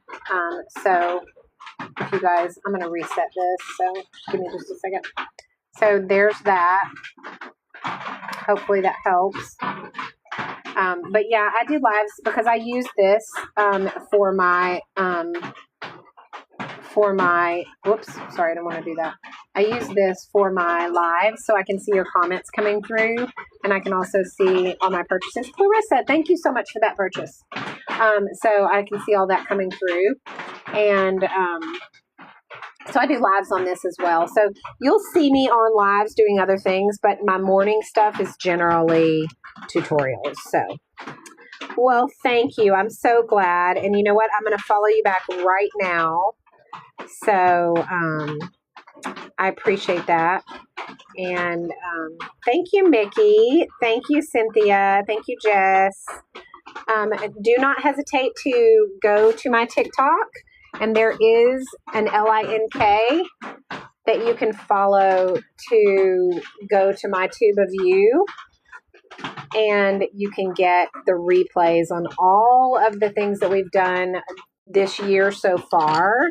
So far for this year, we've got all of these fun tutorials that I've done, and they are all available on replay. Now, just so you know, they are in their entirety, so all the product stuff is all on there and everything as well. So you can fast forward through all of that stuff when you do the replay, and you can just do whatever. Look, I smeared that, y'all. I'm so sad that I did that. Makes me sad I messed that up, but that's okay. I love him. He's super cute. So I may just have to deal with it. Post him anyway. We'll see. But those are all that we've done. And then here is today's, which is the little worm. I love him. So, or I think it's a her. Here is today's, which is the little worm. I love him. So, or I think it's a her. So much. I really do. I think that it turned out so stinking cute. Love it. Cynthia, thank you for the follow. I'm following you back right now. I appreciate that. Thank you, Fluttering Faith. I started doing watercolors about 2 years ago. I taught myself. So just so you know, this is a skill set that you can learn. It's not something that you have to be born with. And I promise you, you can learn how to do this. Okay, guys? So, Rochelle, thank you so much for that purchase. You got the paper and the paints. Oh my gosh, you're going to be so it's going to be like Christmas in January, girl. You are going to love both of them. The paper is amazing. Like, I'm not playing around. When I say this paper is amazing, it is. I love it so much. So let's just really quickly, before I get off of here, guys, go through everything that we used today. Okay. So we used, the very first thing that we used was this Nick Pro pencil set. Okay, guys. And that is what we started out with to to make our drawing. We use this pencil set. It is my very favorite sketch kit. I use it every day, and it has everything that you need to sketch with. Okay, so we're talking. It's mechanical pencils, which I love. The reason I like mechanical pencils, guys, just so you know, that as you write with a regular pencil, the lead begins to dull. Okay, so it starts out really pointy, and then it dulls and it dulls and it dulls, and then you have to sharpen it. It dulls and dulls and dulls, and you have to sharpen it. Mechanical pencils, you don't have to do that. You get an even lead thickness through all of your drawing because it doesn't dull. It just gets shorter, and you just push the button, and it gets out and it comes out again. But you have the same size lead when you're drawing all the time, as opposed to a regular pencil where you draw and it gets thicker, like the line is going to get thicker as the lead gets duller. So with this, I change out, when I want a different size, I just change out my pen or my pencil. So if I want a bigger lead size or a bigger line size, I'll use the 0.7. Or if I want a really big line size, I'll use the 2.0. Okay, so you can see the difference in the 2.0 lead size compared to the 0.5 lead size. Okay, so that's why I use mechanical pencils when I'm drawing, because it gives me the ability to switch out my line sizes by choice, not by default. It switches out by default when you're using a regular pencil and the lead starts to dull. And as it dulls, it gets thicker and thicker and thicker. So that is not what I want my drawings to look like. So for instance, when I did this right here, all of my outlines were the same size because my lead didn't dull. All of my inner detail was the same size because I used the mechanical pencil. Had I done this with a normal pencil, it would have started out really thin, but as this dulled, my lines would have gotten thicker. So that's why I like to do, that's why I like this set. But this set comes with the 0.5, 0.7, 0.9, and 3 2.0s. It comes with all of your different hardnesses. So you can get dark leads, light leads, you can get colored leads, and you have your erasers. You have 3 of the soft erasers, and you get a kneaded eraser. You also get a pencil sharpener for your 2.0 leads because those are thicker, and you will need to sharpen those. So that's why I love this set. It's got the travel case to it, and you get everything that you need to be able to sketch wonderfully. All right. So we started out with that. That was the sketch that we did. That was how we did our sketch on this. And then we moved on to using our watercolors. We use this Meeden watercolor palette. We use the 96 color palette, which comes with 48 primary and secondary colors. It comes with 30 of these beautiful metallic colors. It comes with 12 macaroon colors, and it comes with 6 neon colors. It also comes with a brush and a pencil, your eraser, and 2 art sponges. I use a paper towel, but you can use the art sponges the same way I used a paper towel. And how we did our techniques today when we lifted some of that color off of here. So this is my go-to set, guys. It is inexpensive, but it is highly buttery, creamy, and pigmented. Love this set. They will last a very long time. I use this set every single day. I've had this set for at least 3 months, and I still have plenty of paint left. I have the 48 color palette in this same brand that I've had for over a year and a half, and I used it every single day, and it has a ton of paint still left in it. So this is going to last you a very long time, and it is a good set for both beginners and professionals. The other thing I like about this set is you can pop these out, and you can put them by your workspace, use them, and then you can stick them back in, which I do constantly during our tutorials. You see me do that. I love this set. I love the design of it. It also comes with this mixing palette right here that is detachable, so you can set it in your workspace, and when you're done with it, you just put it right here. You close it down, and you shut your case, and you can travel with it as well. So this is a really great set. Love this set. Okay, so there's that. Then we also used the Meeden brushes. We used the Meeden brush set, which is right here. And this set is the 4-brush set. Now, guys, you know, if you've ever been to an art store, you know that you can pay upwards of $40 a brush if you have to sometimes. And there are times when paying $40 for a brush is necessary. However, this is not one of those times. And most of the time I use this set. And this set you can get for under 30 bucks. It's 4 brushes. You get 1, 3, 5, and 7. And they don't rust, so you don't end up with rust in your paint. These ferrules do not loosen up. The stems are very short, or the handles are very short, so you can control your strokes really easily. And it has an ergonomic handle, so if you paint for hours at a time like I do, you're not going to end up, your hand is going to be less fatigued, okay? It's designed to reduce hand fatigue. So these are, oh, good grief, no, under 30.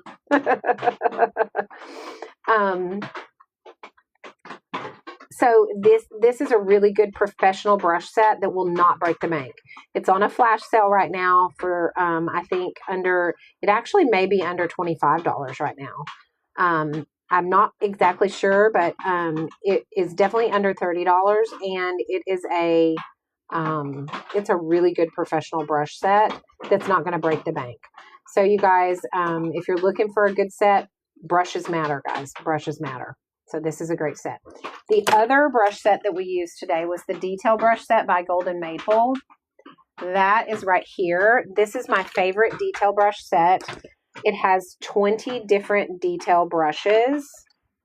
You get your liners, which are these longer brushes. You get your rounds, which are these. You get your flat brushes like this one. And you get 20 different sizes in all those. You even get this fan brush. So this is a really good set. Now this set sells out quite frequently, but they are in stock right now, or it wouldn't have let me pin them. But they are on a flash sale right now too, and they're normally $49.98, and these are on sale for $29.99 today. So, and they're in stock. So you get 2 bonuses, like they're in stock and they're on sale. So if you want to grab some good detail brushes, the Golden Maple set is by far, hands down, my favorite detail brush set that I own.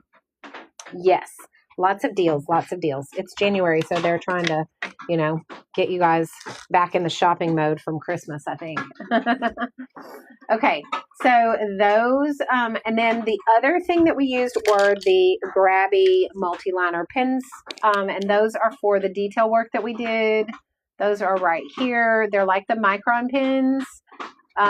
If you like the microns, stick with those. But these grabby multi-liners are really nice. I love the sizes. You get 20 total pens in this set. And you get even your teeny tiny little 003 size. So I love that about these. But you get these grabby pens you get 20 different pens in this set right here. Okay. So love that so much. And then let's see, what else did we use? And the colored pencils, which we've already talked about. You guys saw those. I showed you the difference between the colored pencils and how the 72 kit versus the 240 kit, and the difference between the two and why I loved those, both sets. So if you guys have any questions on anything else, we use the Mead & Paper. So if you guys are needing paper, this Mead & Paper is on free shipping right now, and it's on flash sale. What is that? I'm not sure what I just did, but anyway, flash sale. And it's a great paper. So if you guys and you can tell the difference between the paper, because look at how beautiful that texture is on this print, or not print, on this painting. So anyway, that is all for today, guys. This was our tutorial for today. I hope that you guys enjoyed it. If anybody has any questions on anything that I have used today, please let me know. I'm happy to answer those questions for you. Otherwise, I'm going to go in and have some lunch, because it is definitely lunchtime for me. So if you guys don't have any other questions, I'm going to hop off of here. Yes, don't forget to sign it. Thank you. And you know what? I'm going to use my grabby pens now. I've learned a lesson, you guys. I always use this pen. This is it's a 0.5 pen from Right Tech, which I love this pen for my signature. Love this pen, but it's not waterproof. And now we know, look what happens. Your signature gets smeared if you accidentally drop water on it. So I've ruined my whole painting because I signed it with a pen that wasn't waterproof. So I'm going to go back. It doesn't matter that I don't like how my signature looks when I do a waterproof pen. I'm going to use a waterproof pen this time because I have learned my lesson. So I'm going to use the 01 and see if I like it. I mean, I don't like it as well, but it's waterproof and it won't ruin my painting if it gets wet. Okay, so it is signed and ready to go up on my EBAY channel. You guys, don't forget, if you need any of the replays for any of these tutorials that we've done so far, you can get those on my Tube of You. I know, it had to be the sloth, didn't it? I know, makes me so sad. I don't know what I'm going to do. I may go over it I may put a border of white paint. Maybe I'll get some gouache paint and do a white border on here and redo it. I don't know. We'll see. Cool. That's good, Stacy Lee. Awesome. Okay. Any questions before I go? If not, I will see you guys tomorrow morning at 10 a.m. Central Standard Time for another tutorial. And I think tomorrow, let's see. I don't know what we're going to do. Maybe we'll do a mouse. Maybe we'll do a hummingbird. Haven't done a bird yet, so maybe we'll do a hummingbird. You'll have to tune in to see. Tammy, are you asking about what pen I used to sign this with? That is the Grabby Multi-Liner. I use the Grabby Multi-Liner because it's waterproof and it won't smear. I use the 01 size. This set comes with 20 different sizes, 20 different colors and sizes. So yeah, I just pinned it for you right down here. It's the multi-liner drawing pen set. It's what I use for all of the detail work, his little hair, the detail work inside the flower and around the flower, all the liner work, all of this right here. All of that was done with this Grabby waterproof multi-liner pen set, because if I have to go back with my watercolors and do any detail, it won't smear. So that is what I did. So I learned my lesson the hard way. I didn't sign it with a waterproof pen, and you see what happened. I accidentally spilled water on it. And here, I signed it with the waterproof. So now if I put water on it, it's not going to smear. So that, I learned a hard lesson. So anyway, all right, guys, I love you guys. If you have any questions, Nettie, thank you for the follow. I'm going to follow you back. I appreciate that. Following you back now. And if you guys have any questions about anything, feel free to pop them in the comments. Otherwise, I'm going to hop off of here. I'll see you guys tomorrow at 10 a.m. Central Standard Time for another watercolor mixed media tutorial like the one we did today. I hope you guys had fun. Please pop some thumbs up in the comments if you had fun today. I appreciate everybody hanging out with me. And don't forget the replay you will find on my tube of you. If you go to my TikTok page, there will be an LINK under my bio, and you can find my tube of you, and that's where you get the replays for all of my tutorials. Thanks, Angel. I appreciate you hanging out with me. I will see you guys tomorrow, 10 a.m. Central Standard Time. Bye.